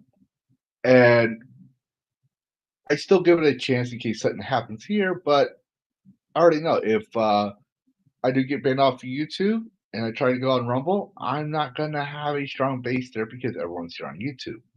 It's kind of like YouTube is like the Twitter of videos. Now, Twitter I do get a lot of viewers on, but I can't share my videos like I do here on YouTube. It just streams whenever I stream. Oh, look at the happy, lovely couple. Live on TV. This is a Christian channel. This is a God-friendly channel. This is a family-friendly channel. We do not share porn. Oh, babe, why don't you do meet Lavistro, one of my good people. Say hello, babe. Hi. Hello, Mrs. Fearless Dan. Well, I Please must meet- go take because I went to the doctor's. So everything okay? And then my dog is barking around. You know, like this time of night, everybody's crazy. All right, I gotta ask her when she gets, this is my dog barking at strangers. I gotta ask her one day, like, what's it like being married to a furry? We all gotta know. The people have a right to know. We just like went off a tangent from video games. But yes, follow Dan on he'll probably put the link out here in Discord. But follow Dan for YouTube. Show him on his Rumble account. Show support because that intros his Rumble only show. So it's only be on Rumble when he streams that. Yeah, but I'm gonna premiere it tonight. The Rumble show on Yeah, you can YouTube. premiere it, but Yeah. I'm trying to let people know that it's going to be mainly on Rumble. Only Rumble. I'm gonna go see. No, that's my second show. Just in case if like I say, you know, when you have a lot of people that want to destroy you, Rumble's like a second show. Like for me, Yeah. if I like an emergency or something, that's my actual show in case YouTube decides to give me a strike or something. Then if I can't stream for like a week on YouTube, I'll go straight to Rumble.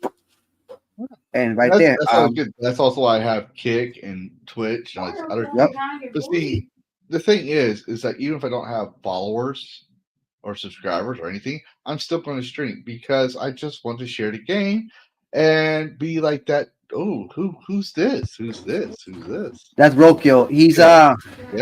he's been coming to my stream lately. He goes to Toasty stream, and I always give him a shout out and support him too. You know what I'm saying? In case someday he's a content creator. I didn't know that. I don't know if he is, but if he is, we give him support and you know, give him a like. He's been supporting my channel since he subbed, and but every last one of my viewers, I try to acknowledge. If I Thank ever you, miss one Rokyo. of y'all let me know, and I'll be like, okay, I'm sorry, I missed your chat. I will give you your honorary, obligatory chat. Especially when like everyone gets at least one chat highlight when they first come into my gaming streams, because well, you didn't come here to hear me talk. You came here to this one to hear me talk and ramble on and be a stupid little dragon. But you go to my gaming stream to watch me play games. So I try to give everybody things. And yes, again, happy 435th birthday to Furious Dan. Thank you.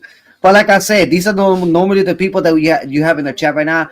I know mostly all of them. Like not mostly all of them, but I know a lot of their names because I'm always watching a lot of content creators. They go to different content creators. They go to Leon Idol. I've been seeing them there.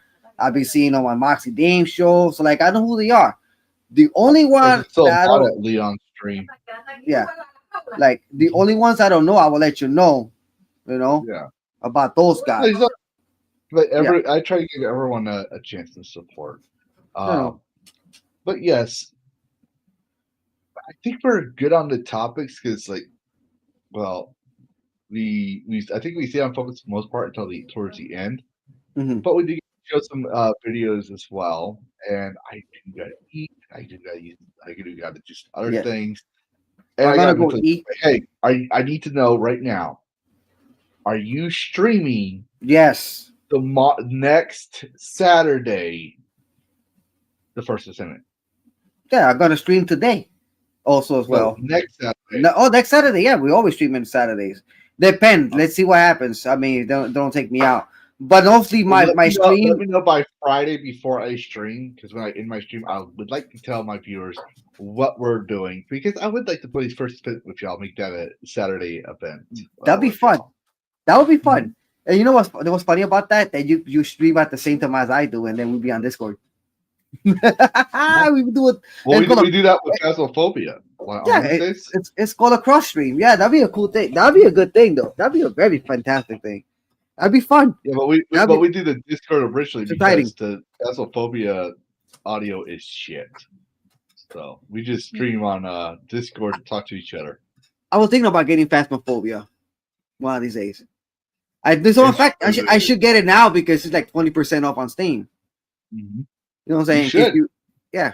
And if you see me streaming, like if I do it a single player, like Mm. here's the thing I think people don't understand is I mainly focus on streaming by myself the single player games on Sundays because I have a team. But I also because I don't know how to say it without sounding rude because I never want to sound rude. Is I'm not going to stream a game with a total stranger I don't know nothing about. You could be the coolest person in the world. Yeah. I understand, but until I know you, I don't want to be playing a game with you and streaming it because what if you say something to destroy my channel or this or that? Because there are people that do that, and I'm not going to have that. But I will if I have built a good relationship with you, if I know you're an awesome dude and this and that, like if you're Dan here, and Bo and Dash, and all the supporters that I have. I would 100% share Shit Phasmophobia with you, or Demonologist, or some other game. But I'm one of those players that needs to know who you are first if I'm going to stream with you. If I'm playing offline, I don't give a shit. I don't give a shit. You could because I will see some racist, sexist, misogynist things, and I am a minority myself. I'm freaking purple for crying out loud. And the thing is, I earn my way. You know, like reputational wise, I'm very reputational wise. I wasn't a content creator before last year when I first started. I was just a regular guy in the chat, and since I was seeing the gaming industry falling into a crumble with these morons that's running as game devs and everything, I felt like I didn't had hope anymore. I felt like I wasn't getting the hype of buying games anymore. So I decided a couple of months later, I started watching Smash JT and subscribed to right away. I never subscribed to Smash JT. And once I subscribed to Smash JT, I had Hypnotic popping all over my goddamn phone like it's so tomorrow. So I was like, you know what? I started to watch Hypnotic and I got hooked up into his content. I was like, you know what? This is the guy that's gonna save gaming also as well because he got a very strong will. But I'm wondering why he does he got 83 subscribers right now. He should have been blown up even more higher than that because he's actually like really based on everything he says. So I love his content. Have no idea. Yeah. I think no. You have no idea. Before Easter last year, I used to give him melty melts. Like his mind would break. I would purposely try. I would literally quote Drago from Rocky 3 and say, "I must break you" in super chats, giving him $100 super chats. Just because it was funny to watch him break and say, "You shouldn't do this, Lavistro. You should what the fuck?" Like And he wasn't that popular originally. And his waifu battle used to be called Tifa Twos. You know why it was called Tifa Twos? $2 super chats. Oh wow. He was getting only $2 super chats, but it was to promote Tifa, right? He was showing pictures of Tifa, and we turned it into waifu battle to help the audience, get more engaged with Hypnotic, right? Like, And that was like fun. yeah, and that's why they did it. Like, it started off with gaming waifus, and then it went with anime, but it's always been that way. And the unwritten rule was, and it still is, it has to be anime. Speaking of that, did you talk to Hypnotic yet? I told you to talk to him. No, I didn't get to talk to him because I've been so freaking busy with family wise and doing my own thing. About It just caught up. Yeah, I'm I'm not say it on stream, but you need to talk to him. He's waiting for your DM. Don't make. Oh, okay. Yeah, I gotta talk to him tonight. Definitely. Yeah.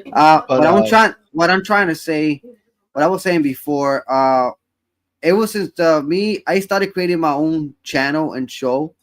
I had this YouTube channel for like since 2013 or something, more longer than that. I'm not even sure, but I never did anything with it. Like just watch YouTube, and I decided to create. And reason why I decided to create, it became a content creator. I had the skill for it also as well. I didn't want to become one. I had to become one because I had a voice. I had to say something. I had to say something like the more us pop out into channels and try to save our hobbies from being destroyed by people like Alyssa and JDA and all these fucked up people. I had to come out. I had to do something. I was like, I gotta do something. I had to maybe help one of these guys out. Maybe somebody is in trouble. So I decided to make my own channel and I was inspired by a bunch of these content creators. When I see their channel, their logo and their stuff was dope as hell. I was like, you know what? I gotta make something like that. So I decided to start making it. I was thinking about making names for my channel, and I decided to make Retro Overkill, and it popped in my head. And the reason why I called it Retro Overkill because I play retro games and modern games also as well. The reason why it's called the Overkill because I overkill playing games for massive hours. And you could ask, this is why it's called Overkill. You're doing overtime on your own games, and that's the reason why, like what I was saying, I started to become I started to throw my name out there, and I was getting like very, very small little subscribers. And at the time, I was throwing stuff on X, and little by little, I started getting more experience with not with Photoshop, with like widgets and stuff like that, like I normally used to do back then with Quark Express and stuff like that. So I decided to ask my daughter what kind of app you can do to make pictures or maybe adapt pictures or maybe customize pictures. So she gave me this thing called PixArt. So what do you think all these bloopers has been going all over the X platform was about making fun of the woke and the ESRB labels on other video games and stuff like that. But I created my channel not just to entertainment, and I didn't create my channel to make money. I don't care about the money. I don't care about that. I created my channel to have a voice, and that voice to be spread. Is we all like even Hypnotic was original. I think he didn't want us to give him super chats. He did this the Tifa twos as a way for people to do it because he didn't want us throwing our money away. And when I did mine, right? I just wanted to. I was tired of people saying, "Well, this game is woke. This game is bad. This game That's bad. why. This bad." Like if I didn't find, I randomly found Enshrouded. Like I was looking for a game. I won't lie. I was looking for a necromancer game. I wanted to play as a necromancer. I wanted to play a game where I could build. I heard that name in a while. Hey, I just wanted to see if there was a game like that. Shit. And Enshrouded is not really a necromancer game, but it's kind of like Minecraft, but better. Like when you dig a hole, it actually molds the earth. You can actually dig tunnels into the ground. Like I'm not kidding. And then depending on how big your base area is, it will stay that way. It won't go back over time. So I would dig tunnels. I was building, houses and castle houses, all this kind of stuff, like Minecraft. And you're living in a kind of like magic version or a fantasy version of a zombie apocalypse. So it's like a little interesting storyline. And that was my pilot stream. And then I started with the First Descendant with Bo, and I wasn't getting a lot of followers. I was getting 100, like not even. I had like 10s, 20s, and then I went up to 80 around Black Myth Con, and but to be fair, I was also trying to post videos, and I don't know what I'm doing. I'm still learning half the stuff. I'm still trying to understand audio sciences, because my audio is not always the best. But if you would have told me just last year, I was going to be a streamer, I would have looked at you funny. I called you a fucking idiot because I was like, there's no way I had the voice. And there were people that say it, like Lavistro, face it. You don't have the voice to be a content creator. You don't have this. And the thing is that if you want to blame someone for this beautiful mug being on your screen and watching right now, I'm going to tell you who to blame. Hypnotic. Because the Hypnotic didn't pull me out, made me a mod, and start calling me out all the time. All right, and then had me in this, and I then became active in his servers and this and that. As a mod, trying to support Hypnotic, I didn't want to be a mod. I did not want to be a mod. He made me a mod. And I didn't want to be a mod. But I was like, you know what? I'm going to be the best I'm going to be the cool mod. I'm going to be the best damn mod I can ever be. I'm also the mod so I am the cool mod, but I'm also the mod that bans people. So I'm the asshole mod too. I'm the jerk and cool. I'm the jerky cool mod. But anyways, because I was supporting Hypnotic this whole time, I started getting people following me. And from there, I just did my own thing. I did Enshrouded. I said, why don't people talk about this game? Why don't people talk about this? Let's go play Black Myth Wukong. It looks cool. Then I started realizing I was getting people following me. And I wanted to keep them on because I thought it wasn't like I had a lack of sales confidence. It was, I didn't really feel like I really mattered to people. I thought they were just trying to be nice, right? So it's like, you know what? Why don't we do this? Why don't we cover things that people don't talk about? Because that's my whole bitch about why. I just wanted to show. All it started was, all right, you have a good night, Lord Dragon Neil. Take it easy, my friend. All I wanted to show was there's this cool ass game that no one's talking about. Why? Like that was my whole spill with Enshrouded. And I covered VA games. And then I started realizing that Smash GT was starting to stream at the same time. I was starting to stream. And I was like, this motherfucker, he's got 100. Like I'm not gonna lie. Like I was upset, but it's not like he actually knew who I was, right? So I just kept, streaming games. Then I had other people streaming at the same time I do. I was like, okay, well, how do I make my content unique? I was like, I don't want to be another Hypnotic channel. I don't want to go at people. I don't want to take from them or throw shade at them. I don't want to do none of that stuff. So I was like, you know what? Let's talk about positivity in games. Are we going to talk about negative games? Yes. Are we going to talk about occasionally changing off into other things? Talk about streaming careers? Or yes. Like one thing I'm trying to do, and I don't know if it'll happen because he's a very, very, very busy man. But the mods call me Hypnotic's favorite mod. So I asked him if he would like to come on sometime to talk about his rise to success as a gaming streamer because he streamed games and pop culture, right? And why he thinks, but how? Like I wanted to talk about what I wanted to cover what Hypnotic was like in the early days, what he felt. I mean, he exudes confidence. He's confident in who he is, all that stuff. And it'd be kind of nice to know what he was like. Hypnocast episode 1, and I think we could all learn from that, and it gives people the support they need to be their own voice. But for those who don't need that, they just want to know what to start. There's a meme that I wish I still had for game designers. People say, I wish I could be a game designer and write cool games, but I don't know how to start. And so it's tough. No. I'm going to tell you. There was a meme. So somebody forces the guy to sit down on a chair, gives him a pencil and a paper, shoves the paper on there, gives him a thumbs up, says good luck, and walks away. Like, just do it. Like the whole point of me was just do it. You learn from your mistakes. I was never that good. I was still trying to find out things. I was still trying to figure out what to do and how to make myself, you know, uh, entertaining for people. And I'm not always that entertaining, but I try. Now I have this Dragon VR VTuber, which I paid for. But oh shit, I didn't see this. No one, but oh, that's right. I don't have Streamlabs. I'm not on Streamlabs. It's on StreamYards. Yeah. But for $3, Elliot has tipped us for $3. Thank you, Elliot.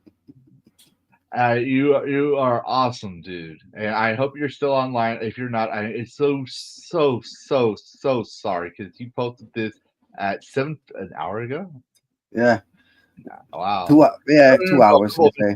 no, it was 7:59. It's 8:09 here, so 10 minutes ago ish. Hopefully I got that right. I got the map right. I so sorry. I'm not used to that. I But really thank you. like I will. I just wanna. I don't know how to accept this. I am accepting it. I'm just saying I'm grateful for the $3. You know what? Someone's gonna clip this and it's gonna basically karma me like I did with Hypnotic. Where I told him yeah. I remember the time when you were melting down over $15 super chat. Someone's gonna come by and say, "Hey, Lavistro, you remember the time you were melting down over $3 super chat?" And we're like, "Yeah," because I just a dragon that's talking, spitting stupid shit on the internet. That's all I am. If you think I'm valuable, if you think my words of input are invaluable, that's awesome. But you didn't have to do that, and that's why I treasure even more. That's why I treasure every last one of my viewers because you're here, you're watching us. You could be watching some awesome people. You could be doing some other things, bigger important things. But no, you're watching us or Dan or Bo or this or that. Hmm. Yes, exactly. Nerds unite. We all nerds. We all I have play that- games, okay. I think I have it. I think I have it. and we're all here to entertain. As best we could. Even though I'm not could be your favorite person, but I do the best I can to entertain you, have fun. Or I normally have people in the chat on Discord, like Seen and Heard and the Goon Room, which is Mikey Doucette, DJs with me, Lavistro. Those people like these guys, and like I said, when I first started this show, it took me quite a while to earn a reputation, and it's not easy. And most of the people that I got in my YouTube channel now that subscribe to me are mostly from Hypnotics group or could be someone from, but mostly from like either Smash JT or Hypnotics crew, and most of them like reality based System Crash, which Ryan opened the doors for me and spoke to me when I first got into the panel. I was really freaking nervous as fuck, bro, because remember I'm live, I'm in I'm seeing a bunch of people. I don't know who's lurking or not. I don't know what to say. I was freezing most of the time. I told Ryan, "Yo, bear with me here, yo." I was like, "Bear with me, Ryan. Bear with me. Do me a favor. Help me out because I'm just straight nervous. I don't know what to say. I'm shocked. Like my whole entire pressure was going up. Like, hope I don't say anything to fuck up. Like, damn, I was like. But then again, after a while, you go on it every time people invite you. More doors open for you. Look, I got Lavistro invited me here. I did a lot of good things for people. I helped Bo made a logo for his show. You know what I'm saying? I'm very grateful. Like people do things for me, I help back in return. Like I'm very inviting. Yeah, let's be perfectly honest here. Let's be perfectly honest. All right. I didn't invite you here because you have work things to say. I didn't invite you here because you have thousands of viewers. I invited you here because I am worried about my ESG scores and I don't have a Latino representation. I have a catboy representation. I have a veteran representation that thinks he's a trans female. And obviously I'm a dragon. I do not have a person of color. So you have to I'm just kidding. Like I say, when I first started my show, I had a dead channel for months. Dead. Like Ghost. people like this. People say that you need to have a brand new channel. Like this is what pisses me off about, and I'm going to say their name because this is where it came from. Like this is where I've heard it from. Blaze TV. They said if you have an old channel, you will not be able to nurse it to help and fame and all this stuff. Motherfucker. My channel is 9 years old, and all I did on it was watch videos and comment on videos and send super Same here. chat. Same I'm here. just a random Joe Smo who didn't do anything. Now, granted, I had this channel because of our professor said he had a YouTube channel, and I did have some game design videos which I privated because I don't want to lose them, but I don't really care about them, and I don't want them to be shown as my content because I really do want to keep my actual identity a secret. And the thing is, Just say, because people don't notice. But if you ever notice that Lavistro and Batman are never in the same room together, there's your clue. But anyways, what I was saying is that even Hypnotic told me this, and I wasn't because I was asking about how to get bigger. He was just trying to show support in the mod chat, and he tells me, "You got to respect the grind. You got to respect the grind." And I would tell him, like, "Sorry, boss man, it's 10 o'clock. I have to go. Great stream." Right? I would say on the chat, but I also say in the thing, and he says, "Don't worry, Lavistro, you got to respect the grind." Like he was trying to tell me that if you want to get big, you got to grind. You're going to start off with one viewer. You might even get. There are some streams where I had time. Viewers show up. Right? I had no viewers, and over time when I was streaming, maybe that be that day or some other time. Yeah, I still have it now where I'll start my stream and no one's in the stream. I still talk. I'm like, okay, we don't have anyone in the chat that says anything, but I see that we have some viewers that are coming in, right? Like because of my Stream Ninja, it tells me or my Streamlabs tells me how many viewers, but it doesn't tell me where from. So I would assume that's mostly from X, like from the interaction views. So I'm like, okay, well, if you're in the chat, say hi, whatever, and you know the deal. I just continue on, and I got support because people realized, okay, Lavistro's serious. He's really trying to make this a thing. I wasn't really trying to make it a thing. It was just I wanted to I missed the old days of gaming, like this where we talk. Me too. And The trash talk, and I missed all that. But like I was saying, me and Lavistro, we became content creators to fight for you guys and to fight for our hobbies for being in danger. Because this is what's going on right now. I ain't fighting shit. That's the thing. No. No. You don't understand. I'm not even joking about this one. I'm not fighting shit. I will. You're dragging. You a fight. No, you're not fighting to fight. You'll fight to save the game community. I'm fighting to reclaim gaming, which means I'm giving gamers. Hey, you want to vote for your wallets? Here's some options. Yeah, that's it. If you want to buy that woke game, I'm just going to tell you what I saw and my own advice on it. It may be the same as everyone else saying. It may not. Like, for example, everyone wants to get Doom the Dark Age. I'm not saying don't get it. I'm saying my thoughts on it. Do Nuvo, the anti-piracy thing, is a very high-performance anti-piracy thing. It has its issues, and it's a very high-performance game. So, therefore, it's going to cause, in my view, problems. At least for on my computer, so I'm not going to buy the game. Will I buy it later when I have the RTX 40,000 some 5 billion some graphics card that can calculate NASA's entire bill? Shit, yeah, definitely. But I don't have to. I'm trying to, but right now, I will definitely do that. But right now, I'm sticking with my 3090. My 3090 is running beautiful. It's still beautiful. Gives me better graphics on my game. I took a look at mine. Mine's at 2070. Yeah, I got it. My shit's fucking powerful. I bought my 3090 when it was on sale and I was on vacation, and that was the time of the COVID pandemic when everything was going scarce. So I had a friend of mine that worked for Micro Center, and he was like, "Yo, do me a favor. You got a 3090 back there somewhere?" I said, "Yeah, I'm on vacation right now. I mean, can you hold it for me? Just hold it, real. I'm gonna come in right now. Just hold it for me. Hide that fucking shit." And he actually got me a Asus Tough, even though there was about $2,000 for one. And I got it for $1,500. I was like, yo, yeah. And I went and got it, went to the thing. And I had to get in my car quick because people were looking at me, trying to rob me and everything. That's in Patterson. Let me tell you right now, that's a Ghettoville. Oh no, I got it in my car now. Woof. those graphic cards, especially when they first come out, are crazy expensive. Oh yeah, And that, to and be I got it fair, when it's because it's the new tech. New tech will Yeah. always be expensive of course. because they're trying to get their money back from building that new tech. Yeah, it was new But- tech at that time when I got my shit. Mhm. Yeah, Yeah. that's what I'm saying. It's like when you gotta steal, basically gotta Now it's steal more that. expensive. Now they want like $4,000 for Well, 5090, just I retail kind of price. agree with Colt Classic Cage on the new brand of RTXs, the 50 some, the 5,000 line. They're shit. That's why they want to buy them. No, I ain't buying the 5,000. I'm gonna get a 4,000. I'll go with that. I I'll ain't getting a wait. 5,000.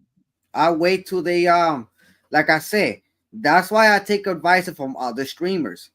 I'm not gonna Mhm. debate with them. I want to listen to them too. Yeah. Maybe they have some truth.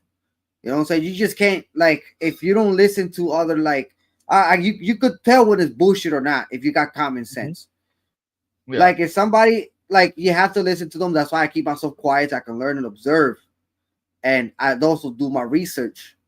And if I see 50 streamers saying, oh, this is shit, this shit is garbage, and then one person that I normally know and that I normally talk to tells me, oh, this is garbage, and you know what? Then I consider it garbage. But if 50 streamers told me, like I say from before, the alternative way, and told me that this thing is perfect, fantastic, and then one streamer tells me, oh, this is pretty good, hey, I'm taking it.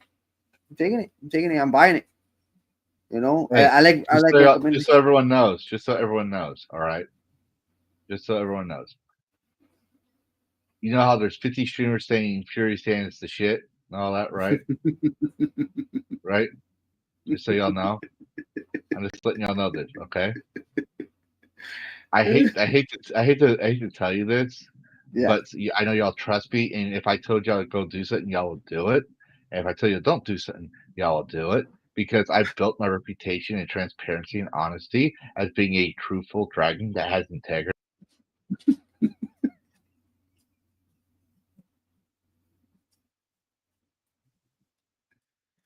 Oh He's man. fucking shit. I'm just kidding. No, seriously though, like You know what? I love when you fucking do that. Shit is fucking hilarious. I think that's a new thing for you. I try to be funny. I try. Listen, it's not your fault that Barney is your brother and you took his colors. Yeah, well, you know what? He Barney. Let's talk about Barney. Barney's not actually purple. Okay. What is He's not it? actually Pink and purple. violet? What is it? Violet? I forget. He's been doing purple face for so fucking long. I forget his original color other than he's not purple. Oh man, I used to, Thank you for the $5. but I used to see Barney. I used to see Barney No, fucking you know what? purple. all the time. Hold on. Because I mean, I just realized I forgot I had this in here because it was for in case I do get monetized and people do this. But I actually can do this now. So, because someone gave me money, and you know, there's certain people that are pissed off that this small channel doesn't have things that say. Buy my book! Buy my book! Buy my book! Buy my book! Because I don't have a book for you to buy, and nor do I give a shit if you buy my book if I had one or not. Nor do I ask you to do donations because I already said I tried that before. I felt weird saying donate if you'd like to donate this and that. I tried that shit because people ask me to do that shit.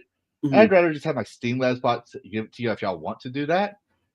But and there's people that pissed off about it because even though I'm not monetized yet, this happens. We get to play this video courtesy of Will of the Fans. Oh, I love Money, money, money, money, money, money, print money, money, cash, money, well, capitalism, raise a bunch of money, money, more money, money, money, money, heaps and heaps of money, money, money, money, money, money, money, money, print money, money, cash, money, well, capitalism, raise a bunch of money, money, super chat money. As salty as the sea, calling us smoke-code names. SJW screaming, but it's money they blame. Burning with envy, they're falling flat. They can't handle the sound of a super chat. I need to say something about this, but you know what? I got a feeling right now, off live stream, off the mic, but Alyssa Mercante must be ranking her fucking hair. What do you think she got so longer forehead now that she losing her hair? Because so many yanks that she done when she watches that video, it's fucking hilarious. I can imagine her face. I hate these You know what? women, misogynists. I'm just gonna tell you flat out what I think. I What do don't you- waste brain space, mental power, or anything on people I don't think is relevant. Exactly. So But I make fun of them. Alyssa's not a viewer. She does not support my channel. Nope. She blocked me on X, so she definitely doesn't support me on X or She share blocked me on X too. stuff. So I don't give a shit because she's no longer relevant to me. Yep. Now my viewers are relevant to me, and I will appreciate them for everything they do. Yep. Not because they give me money, but because they think that I'm important enough to give their time to me. The time is the most important commodity you can never get back. And the fact that they're watching my channel says more about them than anyone else. So why would I give Alyssa attention? And if she was in my chat talking, I would even give her a highlight. I'd just ignore it. Like I probably wouldn't even. I wouldn't even say, "Oh, Alyssa's in my chat." I'd probably say something later and be like, "Oh, wow, this bitch was in my chat." Like when it McDizzle Gaming, he saw my video and it says, "I proved Smashed Innocence with McDizzle's own video." Mhm. 3 weeks later, he comes and says, "LMAO." Laughed my ass off. Trying to start Whoa. something. In my opinion, trying to start something with a small channel because I mean it does sound hypocritical, but I used a certain video from Robot Chicken where the girls see the nerds weighing and it's so tiny. He says it's so tiny, and I as a joke for his channel, right, compared to Mhm. Smash. I says I do see the irony here because I am a 200 subscriber channel, but let's be honest here. I'm not attacking JT because he asked me if I don't know him to at least give him a chance, and everyone gets joked on. Everyone. So, I did say that, right? But my point is that he tried to start something with me because I said he was an unethical journalist. I used his video to prove it, and based on his rules, like he was being hypocritical of his rules. I was like, the whole argument here is money, money, money, money. So when he did that LMAO, all I did was give him the channel owner heart emoji to show that I liked his comment. So he knows I saw it, I liked it, but that's about it. What's he gonna do with that? He's not gonna do when JDA comes on my video saying when I talk about the hypocrisy and lies of Phantom Pulse and JDA and his whole history and the fact that he was a failed politician trying to sell his book that needs the culture war to be relevant. Otherwise, his book wouldn't do shit in sales. He comes on and says, "Thank you for watching." In my view, to intimidate me. When you're a bigger channel and you're doing that because I criticized your channel, I personally think you're trying to intimidate me. Which, unfortunately, I was clinically dead for 2 minutes in Iraq. Clinically dead. Like they were putting me in a body bag, and I woke up as they were zipping me up. Scared the shit. Literally scared the shit out of the medic. Literally scared. Like he thought I was dead, and then I come popping out of the bag. He shit himself. Oh wow. So that being said, when you've died and come back, so to speak, you kind of don't give a shit what people are trying to scare you with. You just But you must have saw something that we did not see. That's why you don't give a shit. I nearly was dead. I was like it's hard to explain. It wasn't I didn't see. I saw something I shouldn't see. It's just I died and came back. Well, that matters that you're alive So and you're blessing. I'm technically undead, technically. So I'm like, what are you gonna do? What's the worst that you're gonna do to someone who's either lost everything or has actually died and is no longer afraid of dying? Like, I'm not trying to be dark here, but I'm just saying, I've been there, done that. A T-shirt. If it comes for me, it comes. If it doesn't, it doesn't. What are you gonna do? Scare me? Send a lawyer after me? Okay. Well, I'm gonna ask myself, have I spoken truthfully? Have I spoken in any way, shape, or form that is slanderous and libellous? Or did I actually state this is my opinion, this is my belief based on the evidence I presented? I've always done that. So when someone says this, that, or the other thing to intimidate me, I'm like, okay, you're a bigger channel. I take that as I'm a threat to you. You're a Goliath. Now, before, if you didn't say shit, I would have just said, I'm just Dragon expressing his opinions on the internet. But when you start noticing my small channel and start trying to notice me criticizing you, and you don't offer anything to debate, anything I should have known and looked at, you're just saying LMAO. I could be wrong here, But I'm gonna start thinking, I'm a David, you're a Goliath, and the last time I checked, Goliath fell. It's the That truth is true. in the face of lies. Yeah. Don't Well, ever. I just want to wrap this conversation up because I know you gotta go too. But I'm yeah, gonna I gotta go eat, and then I gotta go to a liquor store and get me a little bit more hold beers. on because you gotta do your shilling. I know. What I want I to know. say is, don't ever let anyone intimidate you. Speak your mind, and as long as the truth Mhm. will always win. And If always you're be humble. parenting with someone, yes, be humble, but always remember if you're parenting what everyone else says, you're probably not speaking the truth. Think on your own 2 feet. Look at the evidence. If I say something wrong, you have every right to challenge me. Like you should say, Lavistro, you don't know what you're talking about. Because people do that. And I Mhm. will tell you, okay, well, you say this is why I say you're wrong. I've actually had that conversation with someone. They thought I was a hothead. Projection, but We all could it is be what it is. hotheads. We all could be hotheads. Yeah, I we all mean, could be honest. it's all I'm a frustration. dragon. I'm full of fire. So Listen, I'm supposed to be a I'm a hothead. wolf. But yeah, I'm the yeah. wolf, and I have a You're a furry little wolfie.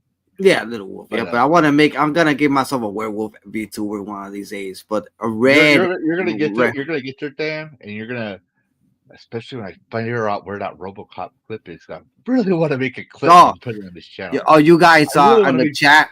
You guys in the chat got to see that RoboCop clip. I think it's the video I think the let's say the 8th video before the last. I'm not sure how many videos. I think it was almost close to the last video. Oh no, I'm gonna make a clip for that way. Whenever you come on the show, if I feel like it, or whenever I feel like sharing it for some reason, it's gonna show, and I'm gonna call it the Latino Bomb Squad. Yeah, that was Because that was the whole hilarious. point of the joke. It was. Listen, But anyways, I'm gonna let you do your grit, and then well, actually, since there's 2 of us, I'm we're shutting down. We'll do it the traditional way. Mhm. So before we go, here's Dan. Tell everyone who the fuck you are. Why is there a fucking Latino on my fucking stream, and where they can find you? You can find me at YouTube at Furious Dan 3086. Also follow me on X on Wolf46782, and also I have a Rumble account which is at Furious Dan 45, which is at No Rivals. Retro Overkill No Rivals, and YouTube Retro Overkill. Furious Dan Retro Overkill. Yeah. And he's an awesome guy. You should definitely support his content, because if you don't support his content, can you really say that you support the people you follow? If you're watching him and not subscribing, you should definitely be ashamed of yourself. You should be very extremely ashamed of yourself. You know what you should do? You know what you should fucking do? Since you haven't subscribed to Furious Dan, you just watch his stuff and don't interact or don't subscribe to him.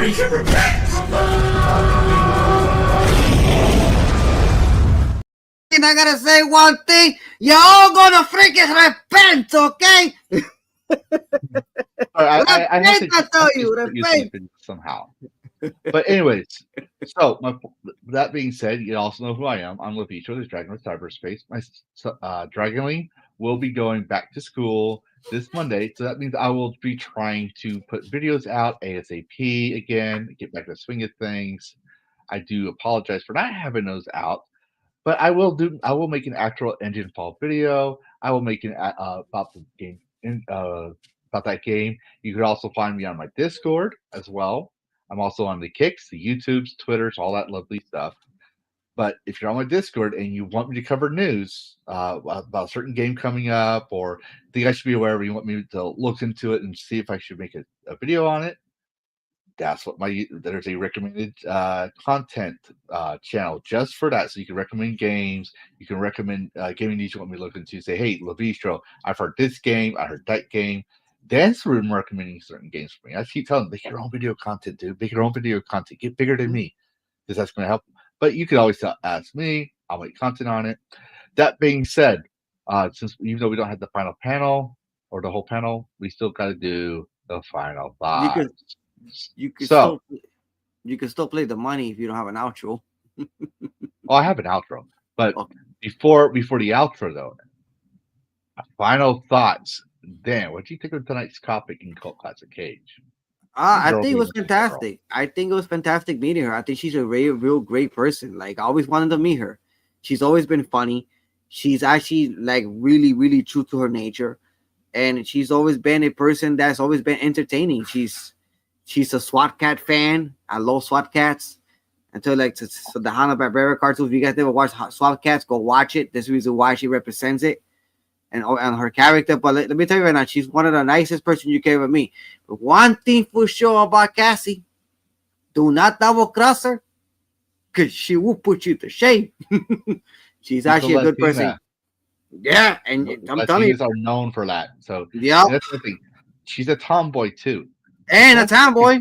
She's one of my classics. I don't think you can just go over there From my time. I'm gonna, own this girl or think she's a freaking lesbo because she doesn't wear girly things. Let me tell you, she's a gamer. Mhm. He is a gamer.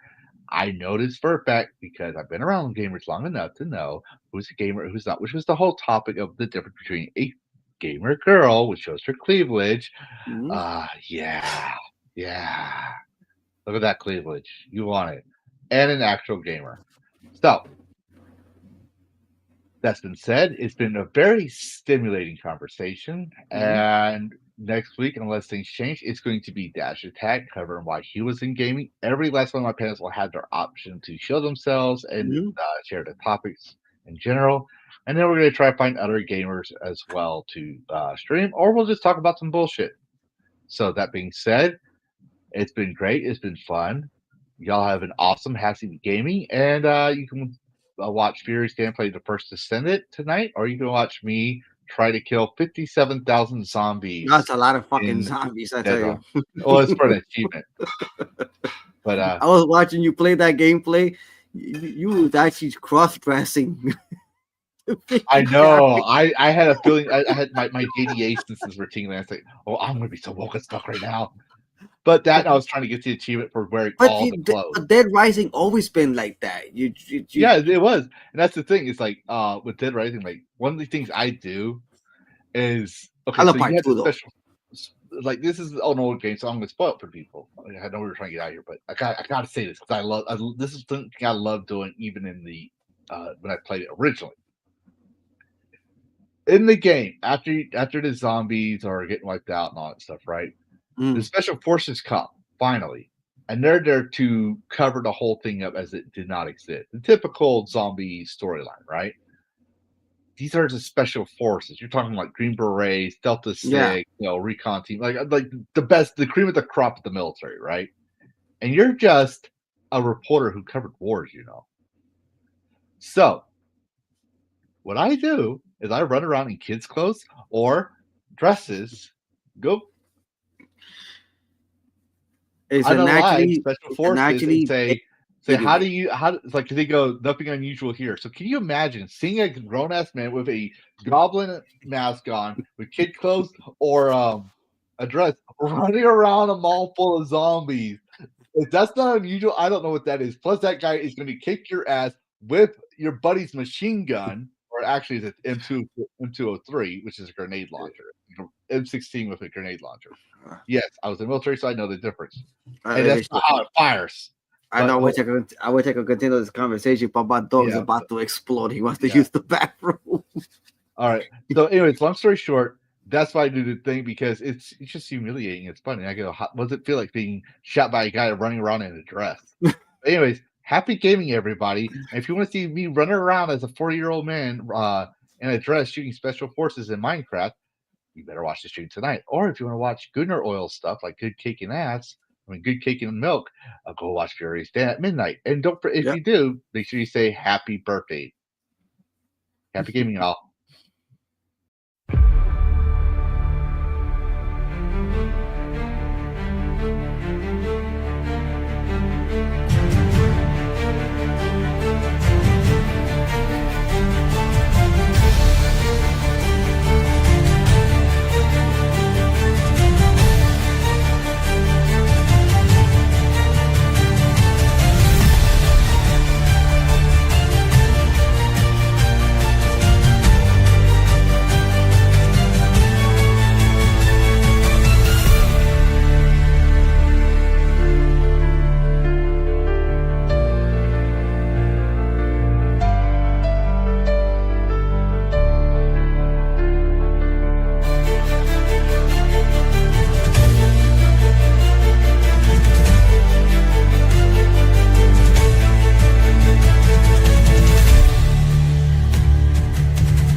You're still here.